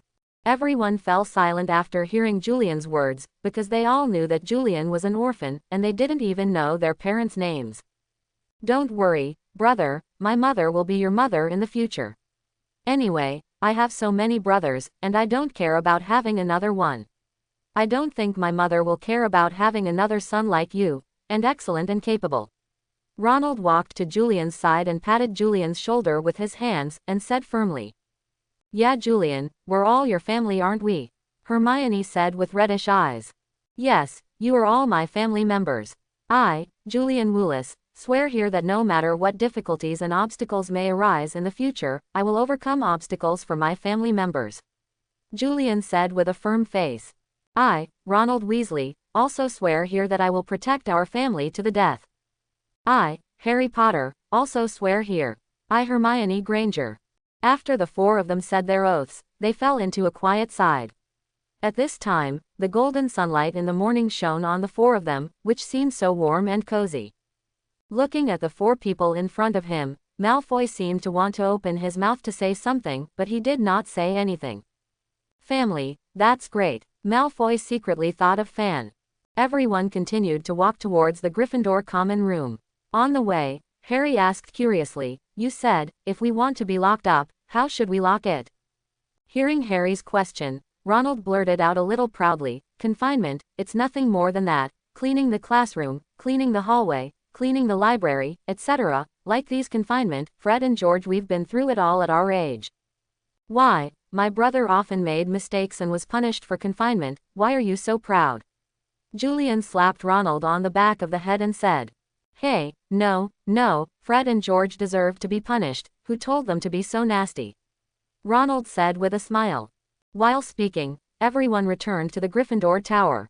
By the time everyone returned to the Gryffindor lounge, it was almost 6. After answering the password, everyone walked into the Gryffindor common room. When they first entered the lounge, they heard 2 loud grunting sounds, which scared everyone and even took out their wands. After everyone gathered their heads together, they discovered that it was Crabbe and Goyle who fell asleep on the sofa, and the snoring came from their mouths. Looking at his subordinates sleeping on the sofa, Malfoy's face instantly turned red, while Harry and the others, who saw Crabbe and Goyle clearly, laughed like pigs. As if awakened by the sound, Crabbe and Goyle woke up from their sleep one after another. They wiped their saliva with their hands and rubbed their eyes with their hands at the same time. The scene was very funny for a while. Even Julian and Malfoy couldn't help laughing at this moment. Malfoy walked up to the 2 of them, picked up the potions textbook on the table, and gave it to Crabbe and Goyle. Looking at the 2 people covering their heads, Malfoy, out of breath, once again raised the textbook in his hand, and slammed it on the heads of the 2. Julian, who had had enough laughs, said, Okay, Malfoy, that's it, you can't blame them, they might really be too sleepy, so, anyway, the 2 of them can't learn much from studying here, in the future just don't let them come. After hearing Julian's words, Malfoy raised the textbook in his hand, making a gesture to hit him. Looking at the 2 people who raised their hands to protect their heads, Malfoy said, Hurry up, you 2 shameless things. Looking at Malfoy, who was still cocky, Julian frowned, but didn't say anything. After Crabbe and Goyle left, Julian started today's makeup class. After the remedial classes were over, everyone went to the hall to have breakfast together. When they arrived at the entrance of the hall, a person stopped them, and it was Filch. What's the matter, Mr. Filch? Julian asked politely. Well, your confinement decision has been made. I don't know the content, but I know the location of your confinement. Your confinement location is in the Forbidden Forest. I will wait for you in the lobby at 8 o'clock tonight. After finishing speaking, Filch left without looking back. Seeing Filch leave, everyone was obviously taken aback, and then Malfoy's face turned pale in an instant, and he said in a trembling tone, they can't do this, the Forbidden Forest is too dangerous for us, we will be killed by the beasts of the woods. After hearing Malfoy's words, Julian frowned slightly, and then said, "Don't worry about Malfoy, since Professor Dumbledore arranged for us to go to the Forbidden Forest for confinement, he will definitely ensure our safety, so your worries are unnecessary Malfoy, but this confinement really surprised me. What can we young wizards in the first grade do in the Forbidden Forest?" After hearing Julian's words, Malfoy said to Julian with a slightly stable expression, "When Hagrid took care of Norbert at Hagrid's house, Hagrid once said that the Forbidden Forest is not very stable recently. It is said that there is a kind of monster attacking unicorns everywhere. Hagrid said a lot of unicorns have been attacked, and even some unicorns have been killed. I don't know if our confinement has anything to do with this. My God, what evil creatures would attack unicorns? Unicorns are naturally favored, and anyone who harms unicorns out of personal desires will be cursed," Ronald exclaimed. Hearing Malfoy and Ronald's words, Julian suddenly felt a throbbing feeling in his heart, as if a sad mood suddenly spread in Julian's heart. It made Julian's mood not very high. Hermione, who noticed that Julian's mood was wrong, gently held Julian's hand and asked with concern, "Julian, what's wrong with you? Your mood is not right." Hermione's concerned voice was heard by everyone, and everyone stole concerned glances from Julian, even Malfoy. "It's okay. I just heard from Malfoy that some unicorns were injured or even died. My heart suddenly hurts for some reason," Julian said with a sad face. Yeah, anyone would be sad to hear that a pure creature like a unicorn was attacked or even hurt. Ronald nodded in agreement. After listening to Ronald's words, everyone nodded their heads in agreement, and then they all fell into silence. After a while Julian broke the silence and said, "Okay, it's useless for us to discuss these things now. We'll figure it out in the evening, and Malfoy will come to see me after breakfast, and Harry, we have to discuss things for tonight. Prepare for confinement." Malfoy nodded in agreement at Julian's words, as did Harry. "Need our help?" Hermione asked. "No, it's okay my good girl. You, Ronald and Neville have a more important thing to do. After dinner you three will go to Fred and George. Those two guys often go to the Forbidden Forest. Go ask them if there's anything in there that needs attention," Julian arranged. Hermione, Ronald and Neville nodded to show they understood. Then everyone walked into the hall with a heavy heart, and then blew breakfast. After breakfast, Julian walked over to Professor Snape's office with Harry and Malfoy. They needed to apply for a classroom to prepare. As expected, Professor Snape granted the three people the right to use the underground laboratory, so the three came to the underground laboratory without stopping. He handed over the prescription and refining method of the short-term magic enhancement potion to the two, and then Julian made a demonstration by himself to make sure that the two were familiar with the process, and then asked them to refine it by themselves. And Julian himself took out the phantom potion he won in the Christmas game. Julian first carefully observed the potion with Sharingan, then divided the potion into 3 parts, and after drinking one of them, Julian began to simulate the composition of the potion in his mind. After feeling that he should distinguish all the ingredients of the illusion potion, Julian began to try to refine it by himself. After a day of hard work, Julian finally simulated the effect of the illusion potion by 7 or 8. Although the effect is not as good as that of Master Owen's illusion potion, it is still enough. Master Owen's illusion potion was taken by Julian 3 times, each time the effect was the same as wearing Harry's invisibility cloak, as if it had completely disappeared, and it took about half an hour. An hour and a half. And the phantom potion refined by Julian himself made Julian transparent. Although you can see the clues if you look closely, but considering that the confinement is in the Forbidden Forest and at night, this effect is enough. The time also reached about an hour.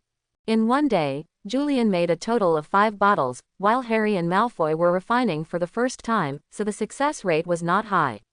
Julian's own stock is enough for everyone to use tonight. Because he knew that he and others were going to be confined in the Forbidden Forest tonight, Snape came over at noon, called Julian out, and then gave Julian a note. He left a sentence of, "Attention," and then turned and left. Julian opened the note in his hand, and there were only 4 words written on the note, Shenying Wu Feng. Looking at the note in his hand, Julian drew out his wand and pointed at the statue in front of him and read it again, and then an invisible slash flew towards the statue. The statue that was hit was cut in half in an instant. Looking at the statue that was cut in half by the spell, Julian was amazed in his heart. Such a powerful spell was passed on to him by Snape. At 6 o'clock in the afternoon, everyone gathered in the hall. While eating, the 6 of them listened to Ronald tell the information about the Forbidden Forest that he had heard from his twin brother. By the way, Malfoy was also at the Gryffindor's table. After everyone finished their meal, Ronald also finished telling the information. The 6 of them rested in the hall for a while, then got up and came to the entrance hall of Hogwarts, waiting for Filch's arrival.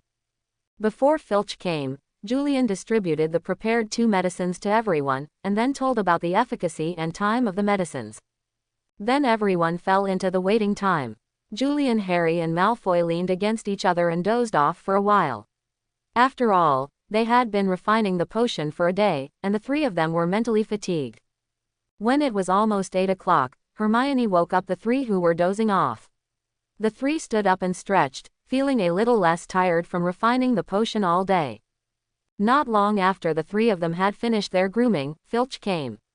Filch looked at the young wizards in front of him with a smirk and said, "Tonight, you and Hagrid will patrol the Forbidden Forest, this is your confinement."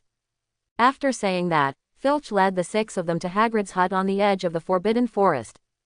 When everyone came to Hagrid's hut, Hagrid was already waiting for them.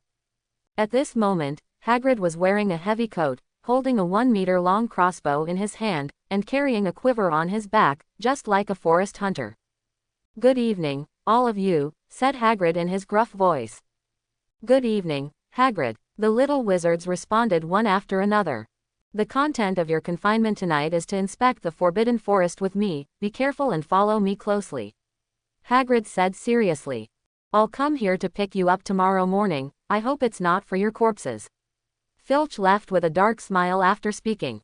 "Don't worry about that, old Filch, as long as you follow me closely, there won't be any major problems," Hagrid vowed. "Hagrid," Julian said suddenly, "is there really something in the Forbidden Forest attacking unicorns?" After hearing Julian's words, Hagrid said carelessly, "Yes, the unicorns were attacked in the past few days.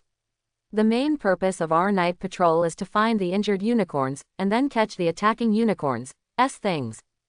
"But Hagrid, what would harm a pure unicorn, why would they attack a unicorn?" Ronald asked suspiciously. "Why," Hagrid said, breaking off. "Say it, Hagrid," Harry urged. "Unicorn blood can make people live forever, so if you are dying, just a mouthful of unicorn blood can make you alive, so many bad guys will pay attention to these creatures of pure spirit. But you know, Harry, if a man hunts a pure unicorn for his own selfish desire, the moment he drinks the blood of the unicorn, he will be deeply cursed. There is still no solution to this curse. Although you are not dead, you are not truly alive. The curse will follow you for the rest of your life, and will torture you until you voluntarily give up your life," said Hagrid gravely. After hearing Hagrid's words, the 6 were silent for a while. The crowd walked for a while under the leadership of Hagrid, when suddenly Hagrid stopped.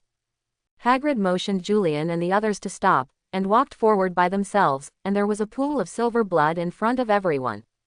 Hagrid stepped forward and dipped some silver blood with his fingers, put the blood under his nose and smelled it, then wiped off the silver blood, and said, "This unicorn was injured for a long time, but the injured it's heavy and I think we need to split into 2 teams." Quote. Hearing Hagrid say that the weight on the unicorn was heavy, Julian's heart was lifted instantly, and the nameless sadness spread in his heart again. "I agree with your idea, Hagrid, let's divide into 2 teams, and I can be in 1 team," Julian said eagerly. "No, it's too dangerous for you to be alone." Hagrid shook his head. "It doesn't matter, Hagrid, what's my strength? Harry and Malfoy know it, and we're running out of time. Every second we waste here, the unicorn is dangerous." "Hagrid," Julian yelled, eventually even yelling. "Julian, what's the matter with you? Ever since Malfoy mentioned that the unicorn was injured, you have been very wrong, are you all right?" Hermione asked worriedly. The others also looked at Julian with worried eyes. Julian shook his head and said, "Sorry, Hagrid, I don't know what's wrong with me, but the most important thing right now is the unicorn." Looking at the anxious Julian in front of him, Hagrid could only say, "You can be on your own team, but you have to bring Fenya." After that, Hagrid handed Fenya's rope to Julian. Julian, who took the rope, turned around and rushed into the depths of the Forbidden Forest. Julian, fire red flames if you're in danger, and green flames if you spot a unicorn, Hagrid yelled from behind. Looking at Julian, who disappeared in the depths of the Forbidden Forest, Harry said worriedly, Julian's mood is very unstable now, and he doesn't know what happened. What kind of things can make Julian become like this? I don't know. Ever since I said there were unicorns injured in the Forbidden Forest, Julian has been acting out of order, Malfoy added. Forget it. Forget about Julian. The animals in the Forbidden Forest know Fangya. They won't hurt Julian. Now let's go there. Hagrid said loudly. After hearing Hagrid's words, everyone followed Hagrid to the other side of the Forbidden Forest. At this time, Julian was holding Fangya and running towards the injured unicorn, and the sense of urgency and sadness in his heart urged him. Soon, Inrian found the unicorn. In the moonlight, a unicorn was lying in the clearing, dying, its neck was bleeding, and its mouth was whining before death. An unknown black creature was lying on the unicorn's neck and drinking its blood. Seeing this scene, the anger in Julian's heart rushed to his head like a wild horse running wild. Julian quickly took out his wand and pointed it at the black creature, muttering in his heart, slumped, a red spell flew towards the black creature. As if aware that someone saw him, the black creature stopped drinking the unicorn's blood and looked up. Under the reflection of the red curse, Julian discovered that it was not a strange black creature, but a wizard in a black robe. The curse hit the man in black, knocking him flying and crashing into a tree hard. Julian quickly ran to the unicorn, and then guarded against the man in black. The man in black robe who was knocked into the air let out a roar, and rushed towards Julian. Julian raised his wand again and shouted, Guardian! A silver unicorn spewed out from the tip of Julian's wand, and quickly ran towards the man in black. The man in black waved his hand, and a transparent barrier quickly appeared in front of him, but this barrier did not stop the unicorn from rushing forward. Under the impact of Julian's unicorn, the barrier was instantly shattered, and the man in black robe was slammed into a tree again by the unicorn Mojiao's beast, and then fell down and fell heavily on the ground. The man in black stood up and covered his chest with his hands, looked at Julian and said in a hoarse voice, "You have such a talent at such a young age, I admire you very much, take refuge in me. Take care of you, a despicable person who hurts pure creatures, you should stay in the Forbidden Forest forever." After finishing speaking, Julian raised his wand and cast a third spell on the man in black. An invisible the shot quickly flew towards the man in black robe, and it was the shadowless shadow that Snape taught him at noon today. The man in black seemed to notice something and waved his hand to form a transparent barrier again. Julian's spell shattered the barrier of the man in black again, but this time it did not hurt the man in black. The man in black seemed to be thinking about something and didn't fight back, and he didn't speak anymore, and Julian also pointed his wand at the man in black, and the two fell into silence for a while. Suddenly the black-robed man spoke again and said in his hoarse voice, "Great talent for magic spells. Trust me, child, I will take you to appreciate the profound meaning of magic and climb to the peak of magic." Julian recruited. Julian shook his head, and said in a disdainful voice, "An evil person like you who kills unicorns at will never be able to climb to the extreme of magic and pry into the profound meaning of magic." Julian continued, he said, "If my guess is right, you should be dying by now, relying on the blood of unicorns to survive. Although you survived, the feeling of being cursed by the blood of unicorns is not good." Julian said provocatively. As if really enraged by Julian's provocation, the man in black roared again, waved his hand, and a green spell flew towards Julian. Feeling the death breath on the spell, Julian wanted to dodge, however, he found that his feet seemed to be caught by something. He looked down, and it turned out that at some point, his feet were firmly nailed to the ground with a magic spell by the man in black robes. Seeing the green spell that was getting closer and closer to him, Julian secretly made up his mind, his eyes quickened. The three Guyu's bright red eyes suddenly joined together, forming a shape similar to a windmill, a kaleidoscope Sharingan.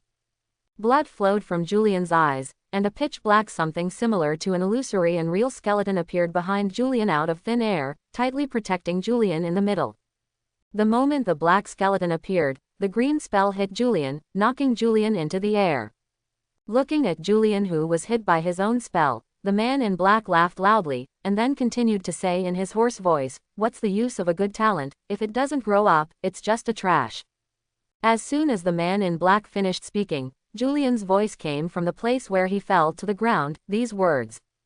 Hearing Julian's voice, the man in black robe was like a duck being pinched by the neck, and the voice stopped abruptly. The man in black was silent, looking at Julian, who just stood up as if nothing had happened. The man in black was silent. Julian's body was still covered by that unknown black skeleton. Looking at the black skeleton that surrounded Julian, the man in black seemed to feel resentment, evil, and despair from the black skeleton.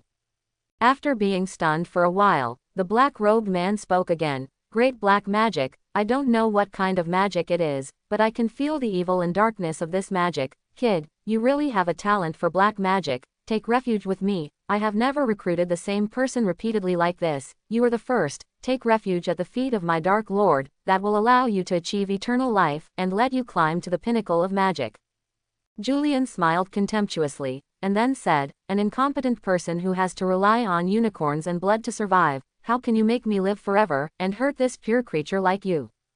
Don't even think about it. Dark Lord, Voldemort, so you are Voldemort. Didn't you think that the legendary Voldemort is not so great? You can't even break the defensive spell on my body. In my eyes you are not the Dark Lord at all. Mysterious man, you are nothing more than an incompetent moron in my eyes.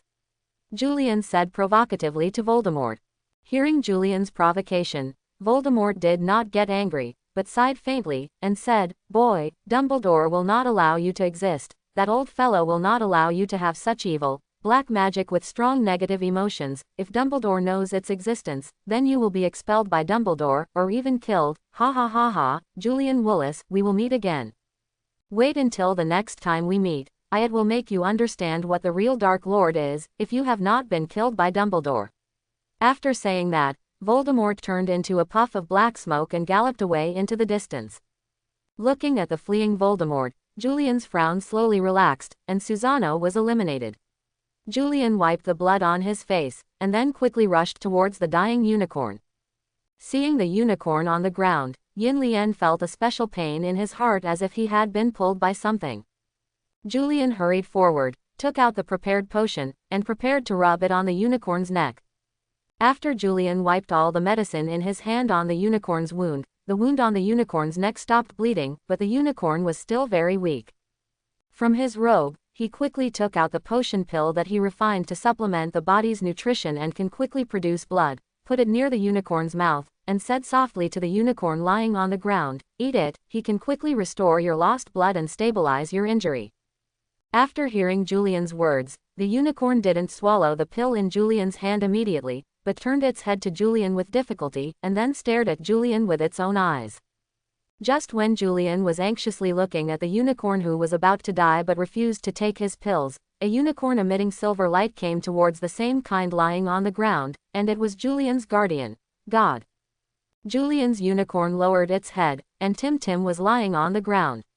The unicorn lying on the ground looked in amazement at the same kind that was shining with silver light in front of it, and let out a hoarse cry. The unicorn also chirped in response to the dying AJDB lying on the ground. Afterwards, the unicorn exuding silver light blew again and disappeared. The unicorn lying on the ground looked at Julian for a while, then stuck out its tongue, and licked the pill in Julian's palm into its own mouth. Looking at the unicorn in front of him, Julian stretched out his hand to touch it. When Julian's hand just touched the unicorn, Julian could clearly feel the unicorn's whole body trembling, and then it was gone. There is a reaction.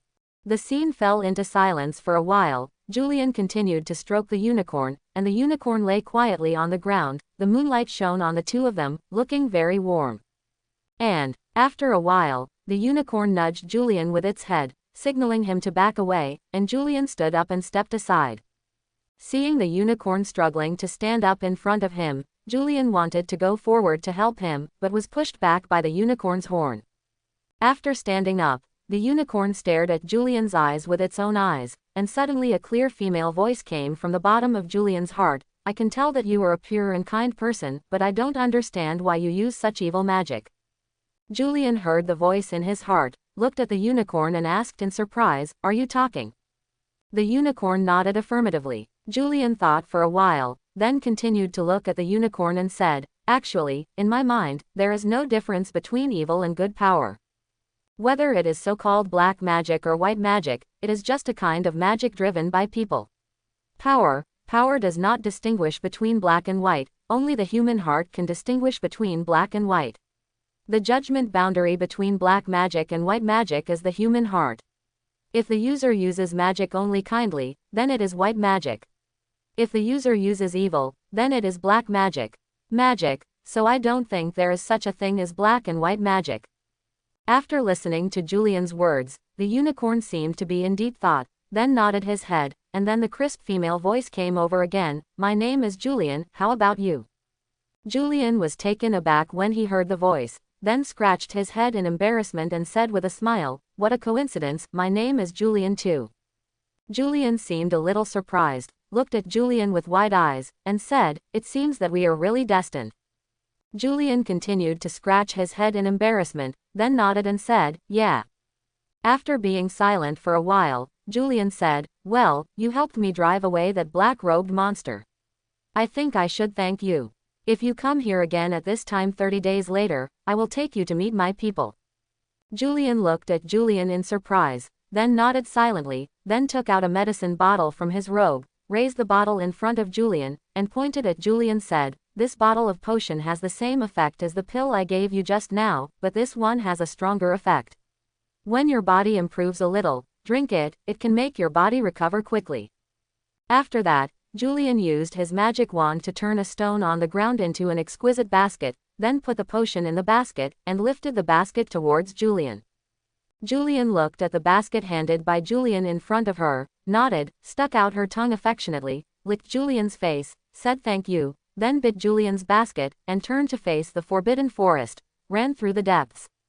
Seeing Julian running into the depths of the forbidden forest, Julian waved his hands and said softly, "Goodbye, Julian." Immediately, Julian's mouth twitched as if he had realized something, and he turned around and walked towards the edge of the forbidden forest. Julian was walking towards the edge of the forbidden forest. After walking a few steps, he suddenly remembered that Hagrid said he was going to shoot flames, so Julian turned back and fired green flames into the sky. After firing the green flame, Julian found a slightly larger stone and sat down to wait for Hagrid and the others. After waiting for about 10 minutes, there was a sound of horseshoes behind Julian. Wait for the sound of horseshoes. Julian got up quickly when he heard the sound of the horse's hooves, then turned around, and pointed his wand in the direction of the sound. After a while, several strong figures appeared in front of Julian. They were horsemen. Julian looked at the centaurs in front of him, and said politely, "Good evening, gentlemen, may I ask, do you have anything to do?"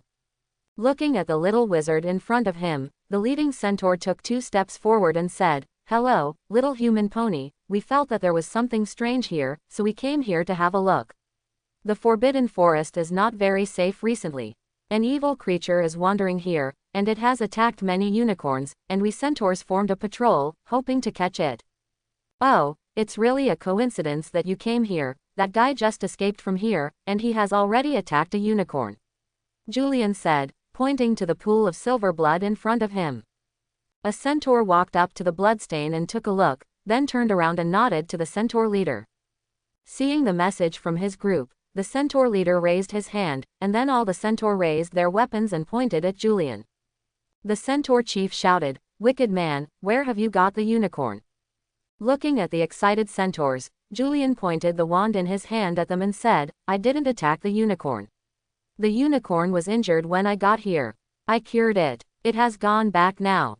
As for the people who attacked it, I have driven them away."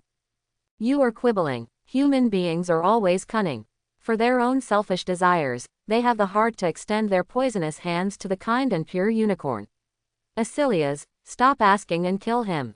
Kill this human wizard to avenge the unicorn." A centaur who was blind in one eye next to the centaur leader pointed at Julian with the crossbow in his hand and said to the centaur leader.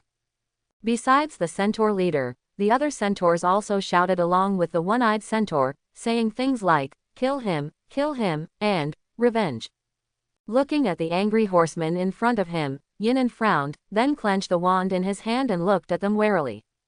The centaur leader frowned and then shouted, "Be quiet, be quiet." After the centaur fell silent, the centaur leader said to Julian, "I'm sorry, Human pony, sorry, but you have seen the situation now, so I hope you can cooperate with us. Cooperate? Julian frowned and asked, how to cooperate? I hope you can follow us back to our centaur tribe to accept our investigation. If the result of the investigation proves that you are innocent, you can come back. If not, the centaur leader stopped up. What if it's not? Julian said in a bad tone. Of course it is the death penalty, to give an explanation to all the creatures in the Forbidden Forest, you evil human being.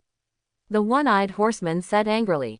Looking at the horseman in front of him, Julian emphasized again, I said, I didn't attack the unicorn, and the person who attacked it has already been beaten away by me. Don't you understand human language? After hearing Julian's words, the horseman who had calmed down once again boiled over. You insult us, you shameful human, if you kill him, you must be sentenced to death, you can't let him go out alive, and other words. There was a sound among the horsemen. Before the centaur leader said anything, the centaur surrounded Julian spontaneously. Looking at the horse people surrounding him, Julian felt disgusted. Why are these horse people so annoying? Thinking of this, Julian held up his wand and said, it seems that this matter is gone.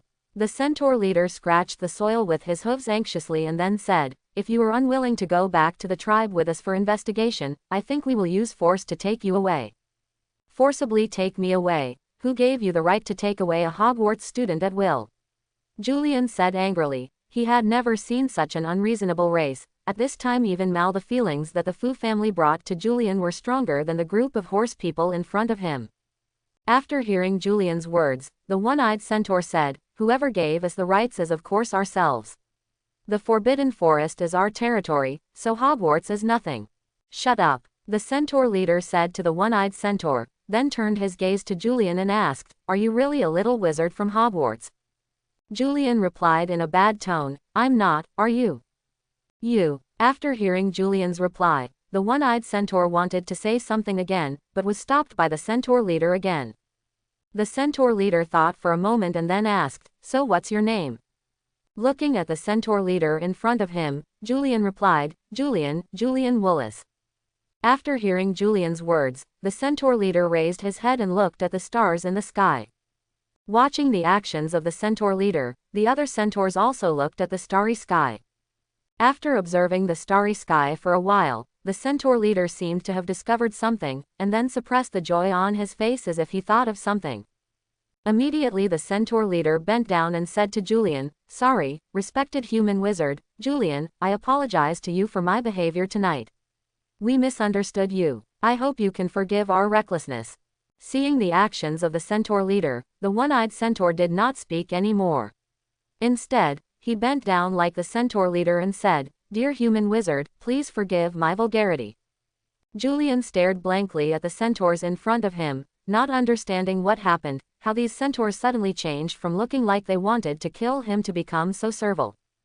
Thinking of the behavior of the horse people looking at the starry sky just now, is there anything in the sky? Thinking so, Julian also raised his head, looked at the starry sky, and found that the stars in the sky are just stars, and there is nothing to see at all. The anger in Julian's heart subsided as he looked down at the still bending horseman in front of him. Julian said to the centaur leader, okay, since it's a misunderstanding, forget it, you should open your eyes and take a good look, and don't wrong people at will. Okay, now that the misunderstanding has been cleared up, I can go. Julian said, looking at the centaur leader who straightened up. Of course, please go ahead. Then the centaur leader waved his hand, and the centaurs surrounding Julian returned to the centaur leader. Just when Julian raised his foot and was about to walk out of the sight of the centaur leader suddenly said, please wait a moment, respected human wizard, please wait a moment. 0. As soon as the centaur leader finished speaking, he had already come to Julian's side again. Is there anything else, Your Excellency? Julian asked suspiciously. Please call me Axelias, respected human wizard. Axelias said. Okay, Achilles, you can call me Julian too. Julian returned. Okay Julian, to express my apologies, I wonder if I can invite you to our centaur tribe on the night of the next full moon, which is 30 days later. Achilles said with a slightly pleading tone. A guest in the centaur tribe, or in 30 days? Julian repeated. Yes, I invite you to be a guest in the centaur tribe in 30 days. Acilius said sincerely. I want to go too, but I have something to do in 30 days. The unicorn I rescued also invited me to visit her tribe in 30 days, and I have already agreed to her. Julian said helplessly. The unicorns have also invited you. That's just right. We'll send someone to invite them again. If this is the case, Julian invites you to come to this place again in the evening after 30 days. We will receive them with the unicorns. Yours, Acilius said sincerely. After a little thought, Julian said, well, if that's the case, as long as the unicorns have no objections. Then we are looking forward to your visit in 3 days and 10 days, and see His Excellency Julian in 30 days. After that, Acilius bowed and left. Looking at the horseman running away, Julian fell into a moment of thought. Both the unicorn and the horseman wanted to invite me, and it seemed that it was because of one thing, interesting, and to make something happen. Julian thought about it with an expression on his face. Just when Julian was thinking about what would happen, Hermione's voice came over. Julian, who came back to his senses, responded, and then joined the crowd. As for what the unicorn and the centaur are looking for, I will think about it tomorrow. I hope everyone will support it and subscribe more.